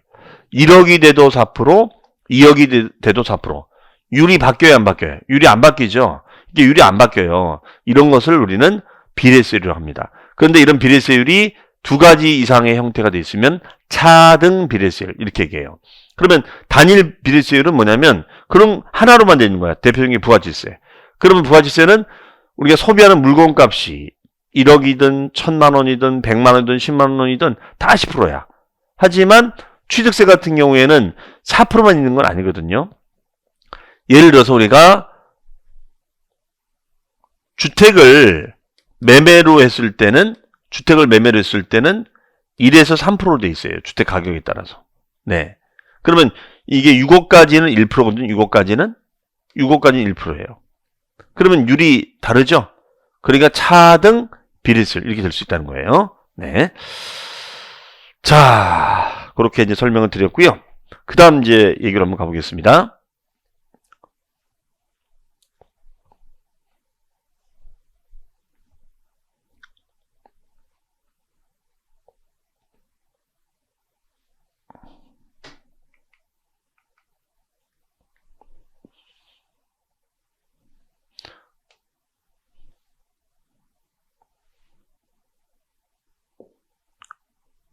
자, 그 다음에는 이제 두 번째가, 뭐가 돼 있죠? 누진세율이 돼 있죠. 누진세율이 돼 있습니다. 누진세율. 자, 누진세율. 그러면 요 누진세율은 뭐냐? 과세 표준의 금액이나 가액이 커짐에 따라 세율이 점점 높아지는 세율을 말한다. 이렇게 돼 있어요. 자, 그러면 이거를 이제 그림으로 그리면 이거예요. 그림으로 그리면은, 자, 여기가 과세 표준이에요. 여기가 과표. 그 다음에 여기가 세율이에요. 세율. 그러면 방금 위에서 봤던 비례세율은 과세 표준 크기가 커지더라도 세율이 일정한 거예요. 이런 개념을 비례세율이다 이렇게 얘기합니다. 근데 누진세율은 과세 표준이 커지면 커질수록 세금 부담률도 커지는 거야. 이렇게 돼 있어요. 이런 개념을 누진세율이다 이렇게 얘기합니다. 누진세율이다. 그래서 과세 표준이 커짐에 따라 즉 우리가 재산이나 소득이 많을수록 세율이 높아지는 것을 말합니다. 이런 것을 누진세율이다 이렇게 정의를 해요. 그러면 이제 그 세율이 몇 프로인지 그거는 나중에 이제 우리가 암기를 해서 보시면 되겠죠. 자, 그럼 보시면은 우리가 이제 누진세율은 단순 누진세율이 있고 초과 누진세율이 있습니다. 단순 누진하고 초과 누진세율이 있어요. 그러면 단순 누진세율은 어떻게 되느냐? 얘는 이제 그래프로 그리면은 여기가 과표가 되고 그 다음에가 여기가 세율이 되면은 얘는 과표가 제로가 되면은 세율도 0% 이렇게 시작하는 거예요. 그런데 과세표준 소득도 0이고 세율도 0% 이건 없어요 사실은. 그러니까 이론적으로만 이런 것이 존재하는 겁니다. 자, 그래서 실제로 우리가 시험범위에 들어가 있는 세목들은 다 초과 누진세율 구조를 가지고 있습니다. 그래서 초과라는 것은 일정 구간까지는 세금 부담이 일정하다가 이 구간을 뛰어넘으면 세금 부담이 점점 커지는 거. 이것을 초과 누진세율이다. 이렇게 정의를 내리고 있습니다. 여기에는 대표적인 게 우리가 재산세, 주택분, 토지분 전세가 있고 종합부동산세가 있고 양도소득세 등이 이에 해당이 되고 있습니다. 그러면 세목별로 이런 특징이 있거든요. 자, 그러면 보시면은 자, 세목별 세율 구조 여기다가 별 표시 하나 해놓으시고요. 자, 그러면 취득세하고 등록면허세는 비례세율만 있습니다. 네, 그러면 이 얘기는 이 X는 뭐냐면 초과 누진세율은 없다는 거예요. 초과 누진세율은 없습니다. 그다음에 재산세는 비례세율도 있고 누진세율도 있습니다. 종부세도 마찬가지고 양도세도 마찬가지. 그러면 아무래도 취득세하고 등록면허세 이걸 외워놓으시면 되겠죠. 취득세하고 등록면허세는 우리가 비례세율은 존재한다. 즉 과세 표준이 움직여도 세율이 일정한 비례세율은 존재하는데 누진세는 없다. 이 정도는 여러분들이 기억을 해두시기 바랍니다. 자, 이상으로 해서 우리가 과세 표준에 따른 분류까지, 세율에 따른 분류까지 우리가 봤습니다. 다시 한번 정리해보면 우리가 세금의 분류는 지금 여러 가지가 있는데 우리가 국가가 주체가 되면 뭐예요? 국세. 국세 반대말이 뭐예요? 지방세. 자, 납세무자와 담세자가 일차면 직접세, 불일차면 간접세. 그래서 간접세는 담세자가 소비자, 납세무자가 사업주가 됐었죠. 그렇죠? 그 다음에가 우리가 과세 표준의 크기에 따라서 가액을 쫓아서 부과하면 종가세, 수량을 쫓아서 부과하면 종량세가 됐었죠. 대신 곱하기 세율은 우리가 비율을 곱할 수도 있고 금액이 될 수 있는데 그 비율에는 과세 표준의 크기에 관계없이 일정한 것을 비례세율, 과세 표준 크기에 따라서 세율이 점점 증가되는 것을 누진세율로 하는데 여기는 단순과 초과 누진이 있는데 주로 우리 시험범위에 들어가는 것은 초과 누진세율이다. 다만 취득세하고 등록면허세는 우리가 비례세율은 존재하지만 누진세는 없다. 이렇게 정리를 하고 계시면 되겠고 나머지 종부세, 양도세, 재산세는 비례도 있고 누진도 다 있다. 이렇게 보시면 되겠습니다. 자, 그러면은 다음 시간에 계속 이어서 세율의 분류, 조세 분류에 대해서 또 설명을 들어가도록 하겠습니다. 잠시 뒤에 뵙겠습니다. 자, 여러분 안녕하십니까. 자, 이번 시간에는 이제 우리가 세율의 적용에 따른 분류부터 보도록 하겠습니다. 더 알아보기인데요. 자, 우리 지난 시간까지는 이제 과세 표준과 세율의 분류 기준까지 봤고요. 자, 그럼 추가적인 사항들이 있습니다. 그럼 세율은 어떤 종류가 있는지를 좀 더 디테일하게 볼게요. 보니까 일정 세율, 표준, 제한, 임의세율이 있는데 여기서 꼭 기억할 거는 다른 것들은 쭉 읽어보시고요. 여기 보시면은 이제 표준세율하고 그 다음에가 제한세율 요 두 가지 정도 봐주시면 될 것 같아요. 그런데 여기서는 표준세율이 좀 중요합니다. 그러면 표준세율이라는 것은 뭐냐면 얘는 말 그대로 지방세를 부과할 때 일반적으로 적용되는 세율, 다시 말하면 기본이 되는 세율이다. 그러면 취득세라든가 등록면허세나 재산세 같은 지방세를 부과할 때 기본적으로 적용되는 세율. 그럼 만약에 예를 들어서 매매로 샀을 때 기본세율이 몇 프로냐, 증여를 받았을 때 몇 프로냐, 이런 걸 이제 따지는 것을 표준세율이다 이렇게 정의를 하고 있습니다. 다만 이 표준세율은 상황에 따라 변동이 될 수가 있어요. 무슨 말이냐면 만약에 이 지역이 뭐 풍수해가 발생이 된 거예요. 뭐 홍수가 나고 그다음에 뭐 폭설이 쏟아집니다.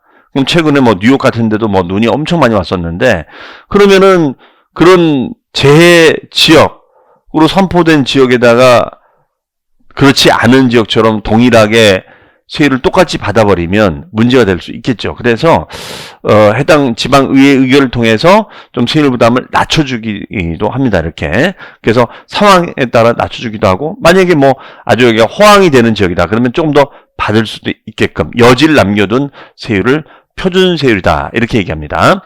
그래서 취득세 등의 지방세를 부과할 때 표준, 기본세율을 정하는 거예요. 다만 여기 보시면 재정, 수입 등 기타 특별한 사유, 천재지변 등의 특별한 사유가 생기게 되면은 이거를 조정할 수가 있어요. 그러면 이때 조정은 자, 여기다 메모할까요? 플러스 마이너스 50% 범위 내에서 가감할 수 있습니다. 그러면 예를 들어서 우리가 취득세하고 취득세 같은 경우가 있는데 만약에 뭐 매매로 만약에 취득한다 그러면은 뭐 일반적인 매매의 표준세율은 4%가 됩니다. 그런데 여기가 너무 지금 뭐 제지역으로 선포가 돼서 좀 상황이 안 좋은 거예요. 그래서 이걸 좀 인하하기로 지방의회에서 의결을 합니다. 그럼 최대 50%까지 낮출 수가 있거든요. 그러면 4%에 대해서 우리가 50%면은 몇 프로가 돼요? 2%가 되겠죠. 그러면 2%를 낮출 수가 있어요. 그러면 몇 프로가 돼요? 몇 프로가 되죠? 2%가 되죠? 자, 이렇게 하는 것을 말한다라고 보시면 되겠습니다. 그 다음에 제한세율은 뭐냐면 세율의 범위를 제한한다 이거예요. 즉 얘는 지방세를 부과할 때 이를 초과하여 과세할 수 없는 최고세율을 말한다라고 되어 있습니다. 그 다음에 임의세율은 그냥 네 마음대로 하세요. 마음대로 하세요. 자, 이것을 말합니다. 임의적으로 적용할 수 있는 세율을 말합니다. 그래서 이 표준세율은 많이 사용되는 세율이니까 잘 기억을 해 두시기 바랍니다. 자, 그 다음에 이제 또 중요한 그 조세 분류가 나옵니다. 자, 보시면요. 바로 독립성에 따른 분류가 있어요. 독립성에 따른 분류. 자, 요거는 뭐냐면 여기다 별표치 하나 해 놓으시고요. 자, 출제가 된 적이 있었습니다. 그러면 우리가 여러분들 뭐 마트나 백화점 가면 이렇게 물건들이 좀 잘 안 팔리고 또 박앤세일 기간 같은 데 보면은 어떻습니까? 물건을 좀 팔기 위해서 그렇죠? 끼워 팔기를 하죠. 그런 걸 뭐라고 하죠? 1+1, 1+2 많이 하잖아요. 여러분들 많이 사시잖아요. 저도 이런 거 좋아합니다. 1+1. 그러니까 어떻게 보면은 마케팅적인 측면에서는 보면은 덤으로 주는 거잖아요. 덤. 뭐 이렇게 덤으로 주면 좋아하잖아요. 저도 이 덤으로 받는 거 좋아합니다. 그런 것처럼 세금도 일종의 그런 개념이 있다 이거야. 다시 말하면 이 세금을 독립적으로 이렇게 따로 받기가 애매할 때는 덤으로 받겠다 이거예요. 그래서 이거는 뭐냐면 세금의 1+1, 세금의 1+1 개념을 우리는 뭐라고 하느냐? 독립세 부가세라고 얘기한다. 이런 얘기예요. 독립세 부가세. 그러면 우리가 이런 말이 있거든요. 옛말에 바늘이 가면 실이 간다. 즉 바늘격에 해당되는 게 독립세고 실격에 해당되는 게 부가세라고 보시면 돼요. 그래서 일종의 독립세가 부과가 되면 부가세가 따라 붙는 거죠. 자, 이런 룰로 되어 있는 것을 우리는 독립세, 그 다음에 부가세라 하고 세금의 1+1이다. 이렇게 얘기를 합니다. 그래서 얘는 다른 세금과 관계없이 독자적으로 우리가 독자적인 세월에 대해서 부과하는 독립세라고 정의를 하고 있습니다. 하지만 얘는 다른 세금에 부과하여 1+1이 돼서 부과되는 세금을 말한다 이거예요. 그러면 여긴 대표적인 걸 보니까 국세 중에는 교육세, 농어촌 특별세가 있고 지방세 중에는 지방교육세가 있는데 가만히 보니까 이 지방교육세하고 농어촌 특별세는 여러분들 우리 앞에 조세 분류에서 봤을 때 어디에 해당됐었죠? 즉 무슨 말이냐면 얘는 농어촌 특별세하고 지방교육세는 가만히 보니까 보통세였습니까? 목적세였습니까? 보통세, 목적세 배웠잖아요. 그렇죠? 까먹었다고요? 자, 보통세, 목적세 배웠죠? 바로 목적세입니다. 그렇죠? 그러면 목적세는 뭐였죠? 세금의 수입이 들어오면 사용의 제한이 있는 세금이었습니까? 없는 세금이었습니까? 사용의 제한이 따르는 세금이다. 오로지 그 목적을 위해서만 쓰는 세금이다. 이렇게 했었잖아요. 그렇기 때문에 이런 목적세가 많으면 안 되죠. 그럼 만약에 예를 들어서 자, 도시에 사신다. 그러면 도시에 사는 전화 여러분한테 농어촌 특별세를 별도로 독립적으로 내라 했을 때 과연 내시겠어요? 물론 농어촌을 도와주기 위해서 내야 되지 않냐? 그거는 이제 별 외인 거고 안 내죠. 아니 내가 어떤 유익도 없는데 그렇죠? 내가 이걸 왜 내느냐 이거예요. 그래서 농어촌 특별세나 지방교육세는 우리가 단독으로 독립적으로 받기가 애매한 그런 세금이에요. 즉 얘는 바로 목적세적 성격을 가지고 있기 때문에 그렇다라고 얘기를 하고 있습니다. 목적세적 성격을 가지고 있다 이렇게 얘기해요. 목적세. 그래서 주로 목적세가 세금의 1+1으로 되어 있습니다. 그러면 독립세가 발생되면 딸려붙는 게 부가세다 이렇게 얘기한다는 것이죠. 그러면 이 독립세 부가세를 이제 정리해놨는데 부가세 세목의 종류하고 그 프로테이지가 있거든요. 그 프로테이지를 우리가 이제 암기를 하셔야 돼요. 자, 핵심 코코로 되어 있죠. 별표시 해놓으시고요. 그러면 이제 자 한번 보겠습니다. 자, 먼저 취득세부터 봅니다. 취득세를 보니까 취득세라는 독립세가 발생이 되면은 자, 얘 같은 경우에는 어떠냐? 1+1인데 얘는 농어촌 특별세하고 지방교육세가 1+1이 돼 있죠. 근데 얘는 1+1이 아니라 1+2네요. 그렇죠? 야, 이거 마트에 갔을 때 우리가 1+2는 봤어도 세금에도 1+2가 있네요. 그러면 취득세를 거둘 때 농어촌 특별세하고 지방교육세 1+2로 걷겠다는 거죠.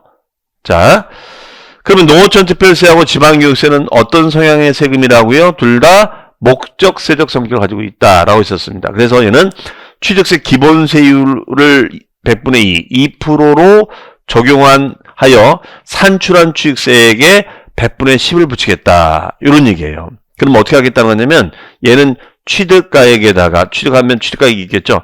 취득가액에다가 곱하기 2%를 적용하고 여기 10%를 붙여서 부과하겠다 이거예요. 그럼 취득가액이 1억 원이 되면 1억 원의 2%면 얼마죠? 200.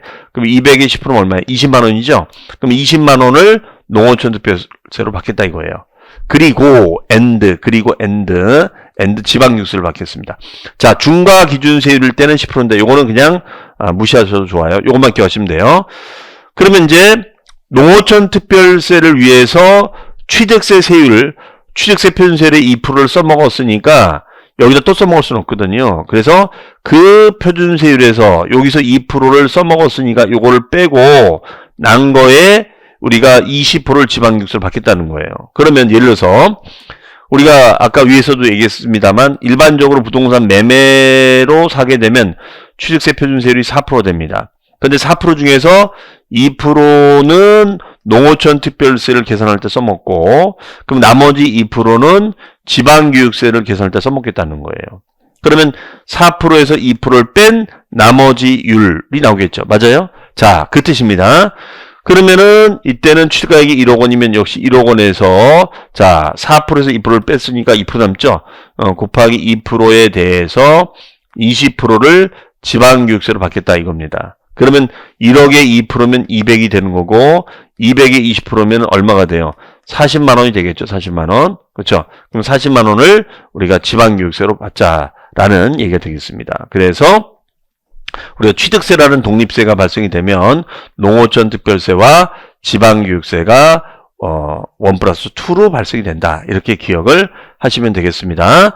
이런 것을 우리가 본세, 부가세, 독립세, 부가세 이렇게 얘기한다는 것이죠.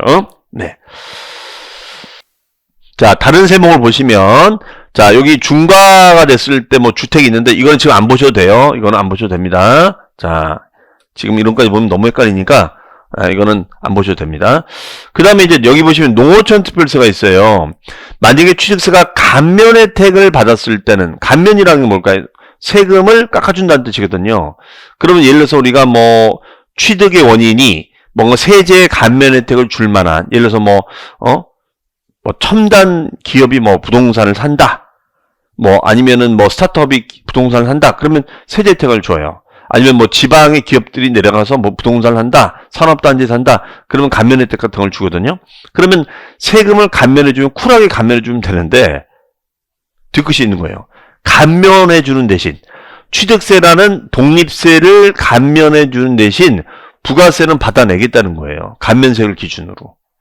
그러면 만약에 취득세가 토탈 납부할 세금이 예를 들어서 만약에 뭐 1,000만 원인데 이 중에 50%를 감면해 주기로 한다. 뭐 이런 규정이 있다라고 가정을 해볼게요. 그러면 1,000만 원에 50% 감면이면은 감면되는 세금이 얼마예요? 500만 원이죠. 그러면 그 500만 원에 감면되는 세금 그 500만 원에 대해서 곱하기 20%를 농어촌 특별세로 받겠다 이거예요. 그러면 500만 원에 10%가 50만 원이고 20%면은 100만 원이 되겠죠. 그러면 농어촌 특별세는 100만 원이 된다. 100만 원이 된다 이거예요. 이런 식으로 계산을 하겠다라는 얘기가 되겠습니다. 그 다음에 두 번째입니다. 그러면 등록면허세 같은 세금은 어떻게 되느냐? 얘는 지방교육세하고 농어촌 특별세가 부과가 됩니다.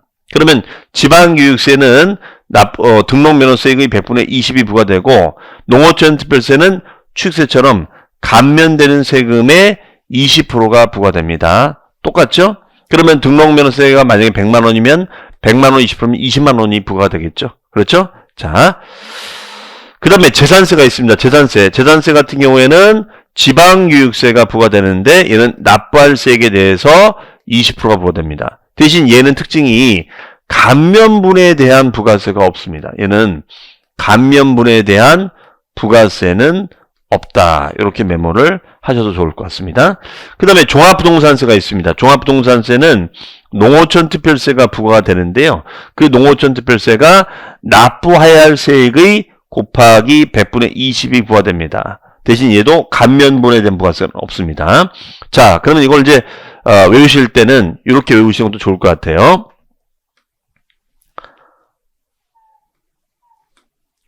자, 여기는 등 동그라미, 지 동그라미, 이 동그라미. 그 뭐가 돼요? 등지리가 되죠?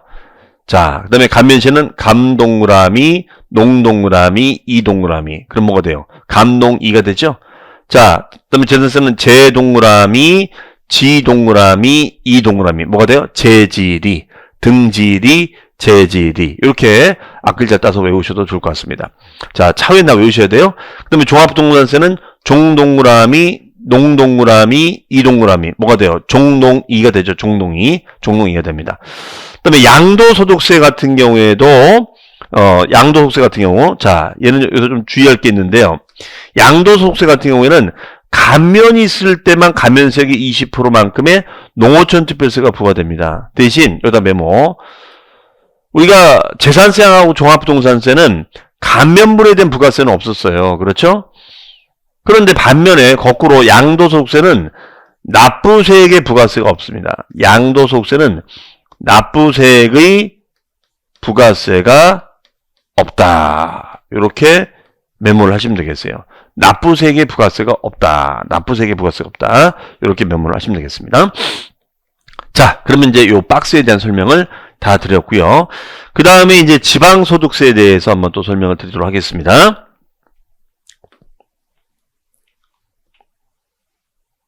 자, 요것도 한번 우리 시험에 나온 적이 있었어요.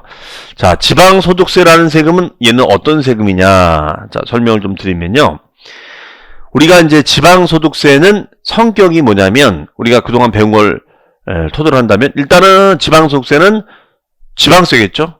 그리고 얘는 특광시군세입니다. 그리고 얘는 보통세일까요? 목적세일까요? 보통세입니다. 그리고 특이사항은 뭐냐면 얘는 뭐냐? 독립세에 해당돼요. 독립세. 부가세가 아니라는 거예요. 그런데 사실은 과거에는 얘가 부가세였었어요. 1+1. 그런데 이것이 독립세로 전환이 된 거예요. 자, 그리고 얘는 특별시, 광시, 시군세입니다. 도세가 아니라는 점. 자, 메모해 두시고요. 그 다음에 지방소득세는 지방소득세액이 너무 작으면 아예 걷질 않아요. 그래서 자, 밑줄입니다. 소액이 됐을 때는 징수를 아예 면제를 줍니다. 즉 세액이 2,000원 미만인 경우에는 징수하지 않습니다. 그러면 이 얘기는 뭐냐면 만약에 지방소득세액이 1,600원 나왔어요. 그러면 아예 안 걷겠다는 거죠. 그런데 만약에 지방소득세액이 2,200원 나왔어요. 그럼 걷겠다라는 얘기가 되겠습니다. 자, 그리고 이 지방소득세 계산은 어떻게 하느냐. 자, 요게 이제 중요한 포인트인데요. 얘는 어떻게 되어 있냐면 양도소득에 대한 개인 지방소득세는 소득을 과세표준으로 하여 소득세에 적용되는 세율의 10분의 1에 지방소득세를 적용한다라고 되어 있어요. 다시 말씀드리면 지방소득세는 소득세라든가 아니면 법인세를 부과할 때 소득세나 법인세를 부과할 때 이 해당 세율의 해당 세율의 10분의 1을 적용하는 것을 말합니다. 해당 세율의 10분의 1을 적용해 주는 거예요. 그러면 소득세율 자체가 예를 들어서 곱하기 50% 곱하기 40% 곱하기 6에서 45% 이렇게 돼 있거든요. 그러면 이거의 10분의 1이야. 그러면 얘는 5%가 되는 거죠. 얘는 4%가 되는 거죠. 얘는 0.6에서 4.5%가 되는 거예요. 네.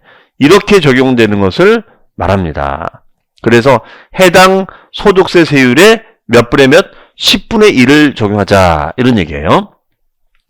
그럼 어떻게 보면 약간 부가세적 성격이야. 그런데 제가 그랬죠. 그러니까 이게 무슨 말이냐면 원래는 지방소득세가 소득세나 법인세를 부과할 때 부가세로 있었어요. 그러다가 그러니까 쉽게 얘기해서 한 입에 살다가 독립한 거야. 근데 옆집에 살아. 이해하시겠어요? 그러니까 성격은 소득세나 법인세 세율을 가지고 따져요. 그런데 사는 거는 따로 산다 이거죠. 세금을 거둘 땐 따로 관리한다 이거죠. 그래서 얘는 독립세긴 독립세인데 약간 1+1적인 성격을 가지고 있다 이거예요. 자, 다시요.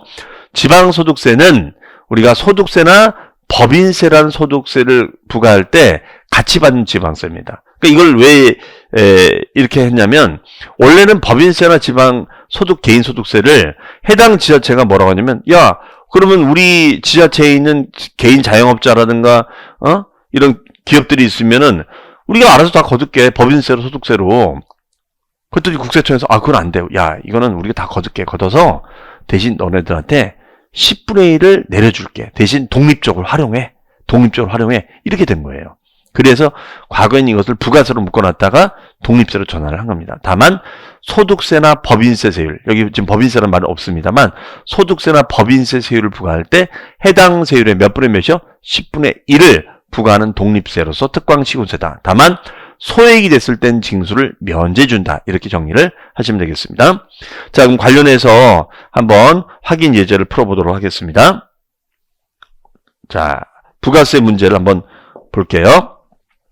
세목별 부가세에 대한 설명으로 틀린 것은 이라고 되어 있죠. 자, 취득세. 아까 우리 취득세 할 때 취득세는 취득가액의 2%, 표준세율 중에서 2%의 10%를 농어촌 특별세로 받고 and 2%를 써먹었으니까 빼고 난 나머지 세율의 20%를 뭘로 받았었죠? 지방교육세로 부과했다. 이렇게 했었어요. 맞아요? 자, 그래서 이때 농어촌 특별세는 표준세율을 2%로 사용한 거에 자, 어떻게 아까 했었죠? 우리가 할 때 얘는 10% 곱하기 10%를 바로 부가세로 했었죠. 그렇죠? 그래서 아까 우리가 1억에 2%에 10% 이렇게 했었잖아요. 예를 들어서 20만 원 나왔다. 그 다음에 맞고요. 재산세는 재산세에 부과되는 거는 재질이니까 지방교육세가 부과되는데 얘는 100분의 20이 부과됩니다. 그러니까 이거는 나중에 외우시면 돼요. 그래서 재질이 외우시면 됩니다. 그 다음에 소득세에 부과되는 지방소득세가 있는데 자, 벌써 얘는 이 문장이 나오는 순간 얘는 답이 3번이 되는 겁니다. 왜냐하면 지방소득세는 여러분들 지방소득세는 방금 설명드렸죠. 제가 지방소득세는 부가세입니까? 독립세입니까? 독립세라고 했었잖아요. 얘는 한 집에 살다가 지금은 따로 독립했다. 그러면 얘가 독립세야. 독립세인데 여기 부가세 나오면 돼야 안 돼요? 안 되죠. 벌써 이 지문 자체가 틀린 겁니다. 이해하시겠어요? 그래서 얘는 정답이 3번이 되는 겁니다. 이런 걸 그냥 주는 거야. 지방소득세가 독립세인지만 알면 그냥 맞출 수 있는 거죠. 그 다음에 등록면허세 부과되는 농어촌 특별세. 자, 농어촌 특별세는 아까 등록면허세는 납부 시에는 지방교육세가 20%가 부과가 됐었습니다. 20%가 부과됐었고 농어촌 특별세는 얘는 감면세액이 있을 때는 감면분의 20%를 농어촌 특별세로 받았었어요. 그럼 감면되는 세금이 100만 원이면 20만 원이 되는 거죠. 그 다음에 종합부동산세가 있으면 여기는 농어촌 특별세가 부과되는데 얘는 100분의 20이 되겠습니다. 자,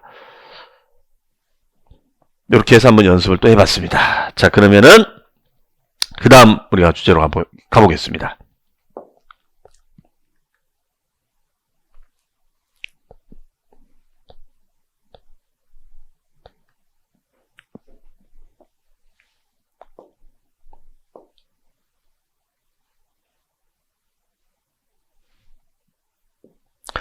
자, 요 8번 주제인데요. 요 8번 주제에다가 별 표시 하나 해놓겠습니다. 자, 요것도 뭐 2, 3년 주기로 출제가 되고 있는데요.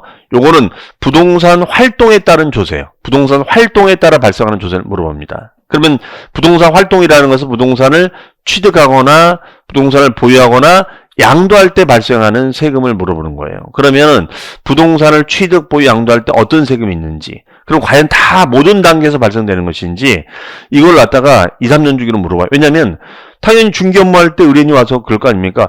제가 이걸 갖다가 사면 어떤 세금을 내는 겁니까? 가지고 있으면 어떤 세금을 내는 겁니까? 팔면 어떤 세금을 내는 겁니까? 라고 물어볼 수 있잖아요. 그렇죠? 자, 그래서 부동산 활동별 관련 조세가 있습니다. 자, 그러면 여기 보시면 부동산 취득과 관련된 조세가 있고 부동산 보유와 관련된 조세가 있고 부동산 양도와 관련된 그런 조세가 나와 있습니다. 자, 그러면은 여기 보면은 이제 요약이 되어 있는데요.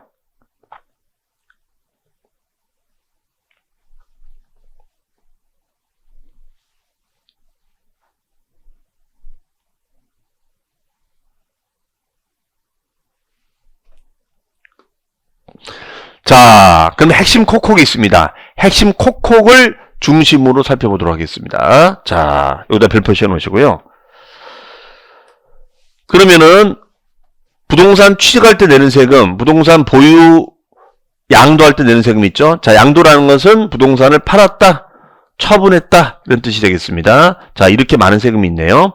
그러면 일단은 지방세가 있고 그다음에 이제 국세가 있는데 일단은 이 많은 세금이 있는데 이 중에서 자, 중요한 걸 위주로 설명드릴게요. 일단은 부동산을 취겠다는 것은 뭐 분양을 받는 것도 취득이고 경매로 낙찰 받는 것도 취득입니다. 금매로 사는 것도 취득이고 그러면은 취득세가 있겠죠. 그러면 취득한 것을 우리가 등록하도록 돼 있어요. 공적인 장부에다가 이걸 취득세 등록면허세라고 합니다. 그 외에 지방교육세, 지방소비세가 있는데 지방교육세는 아까 우리가 부가세라고 했었죠. 그 다음에 국세가 있을 수 있습니다. 그러면 취득을 우리가 매매로 취득할 수 있지만 부모님으로부터 물려받는 것도 취득이거든요. 무상으로. 그래서 상속이나 증여세도 있을 수 있고요. 여기에 취득세 아까 딸려붙은 세금이 농어촌 특별세도 있었죠. 그렇죠? 그 다음에 이제 부가치세 같은 경우에는 상가 같은 걸 분양받을 때 상가 건물 부분에 대해서 부가치세가 있을 수 있습니다. 인지세는 뭐냐면 우리가 이제 우리가 매매계약서 쓰면 우리가 인지를 붙이잖아요. 수입 인지를. 그걸 인지세라고 합니다. 자, 그 다음에 부동산을 보유할 때 내는 세금은 우리가 재산세가 있습니다. 재산세. 그러면 재산세를 냈던 분들이 또 내는 것이 바로 종합부동산세가 되겠습니다. 그럼 이거는 지방세고 이거는 국세가 됩니다. 그 다음에 재산세를 낼 때 딸려붙는 부가세가 지방교육세가 있겠고요. 재산세랑 같이 움직이는 게 소방분, 지역자원시설세가 있겠습니다.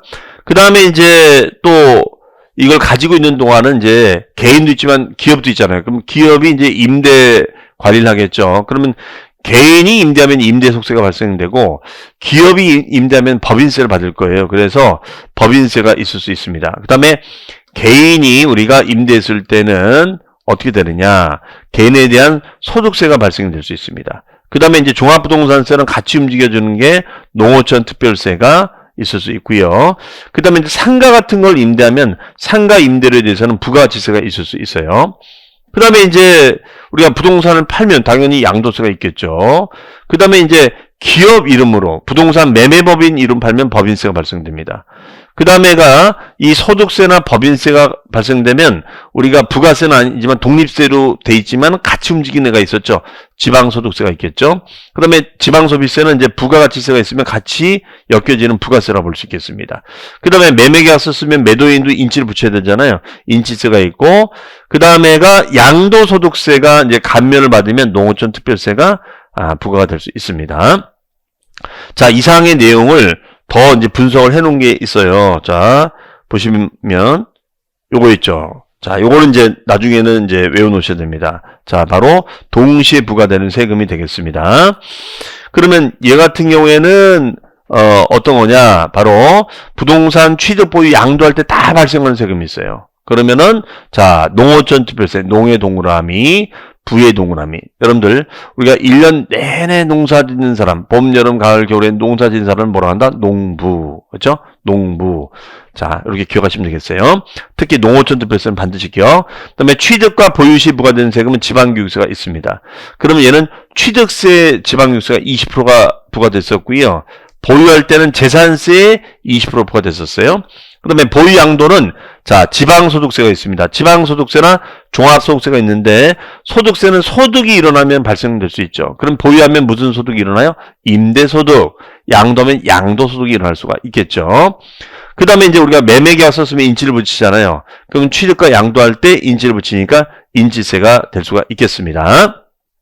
자, 그 다음에 종합소득은 뭐냐면 개인의 소득을 모아서 과세하는 거예요. 그래서 여기에는 이제 이자, 배당, 사업, 근로, 연금, 기타 이런 소득을 모아서 과세하는 소득을 말합니다. 그럼 모아지면 좋은 거냐? 좋은 게 아니에요. 세법상은 종합이라는 단어, 합산이라는 단어가 들어가면 규제가 되는 뜻이에요. 즉 합산되면 될수록 세금률이 올라가거든요. 그러면 만약에 근로 여러분이 합격을 하셔서 소공으로 활동하시면서 분양받은 오피스텔을 임대를 주고 있다. 그러면 임대 수입하고 급여 수입을 어떻게 한다? 합산해서 신고하도록 되어 있거든요. 이것을 우리는 종합소득이라고 얘기한다는 것이죠. 자, 어쨌든 그러면 이제 시험에서 물어본 우리 뒤에 기출문제도 있지만 자, 뭐 다음 중 취득과 보유와 관련된 조세는 무엇인가? 다음 중 취득 보유 양도할 때 다 발생할 수 있는 부동산 세금 무엇이 있는가? 이렇게 물어볼 수 있거든요. 자, 그러면은 한번 관련 문제를 보겠습니다. 2023년 5월 중 부동산을 취득하는 경우 취득 단계에서 부담할 수 있는 세금을 모두 고는 것은 자, 이런 식으로 문제를 물어본다는 거예요. 자, 그러면은 보시면 재산세는 뭐죠? 얘는 보유세죠. 보유. 그 다음에 재산세를 냈던 분들 중에서 재산을 많이 가지고 있는 분들이 내는 게 종부세입니다. 얘도 보유예요. 보유. 그러면 일단 기억하고 디귿은 지워지는 거죠. 기억. 그렇죠? 기억, 디귿 지워지는 거죠. 기억. 그렇죠? 그러면 답은 4번 아니면 5번이겠네요. 벌써 이렇게 딱 지워지는 거예요. 그렇죠? 그 다음에 농어촌 투표세. 자, 1년 내내 취득, 보유, 양도할 때 1년 내내 농사짓는 사람을 뭐라고요? 농부, 부가가치세. 그에 딸려붙는 지방소비세가 있고요. 농부지. 그 다음에 자, 그럼 얘는 취득 들어갑니다. 지방교육세는 뭐죠? 취득, 보유. 그 다음에 인치세는 매매계약서 쓰면 인치를 붙이잖아요. 그러니까 취득, 양도가 되겠죠. 따라서 우리가 니은하고 리을하고 미음이 이에 해당되겠죠. 답은 4번이 되겠습니다. 자, 이런 식으로 문제를 풀어낼 수 있다는 거죠. 그래서 방금 위에서 정리해드린 그 핵심 사항을 반드시 정리를 꼭 해주시기 바랍니다. 자, 이상으로 이번 시간에는 이번 주는 우리가 조세의 개념부터 조세의 주요 분류, 어떻게 분류가 되는지 이런 사항을 하나하나 검토를 해봤습니다.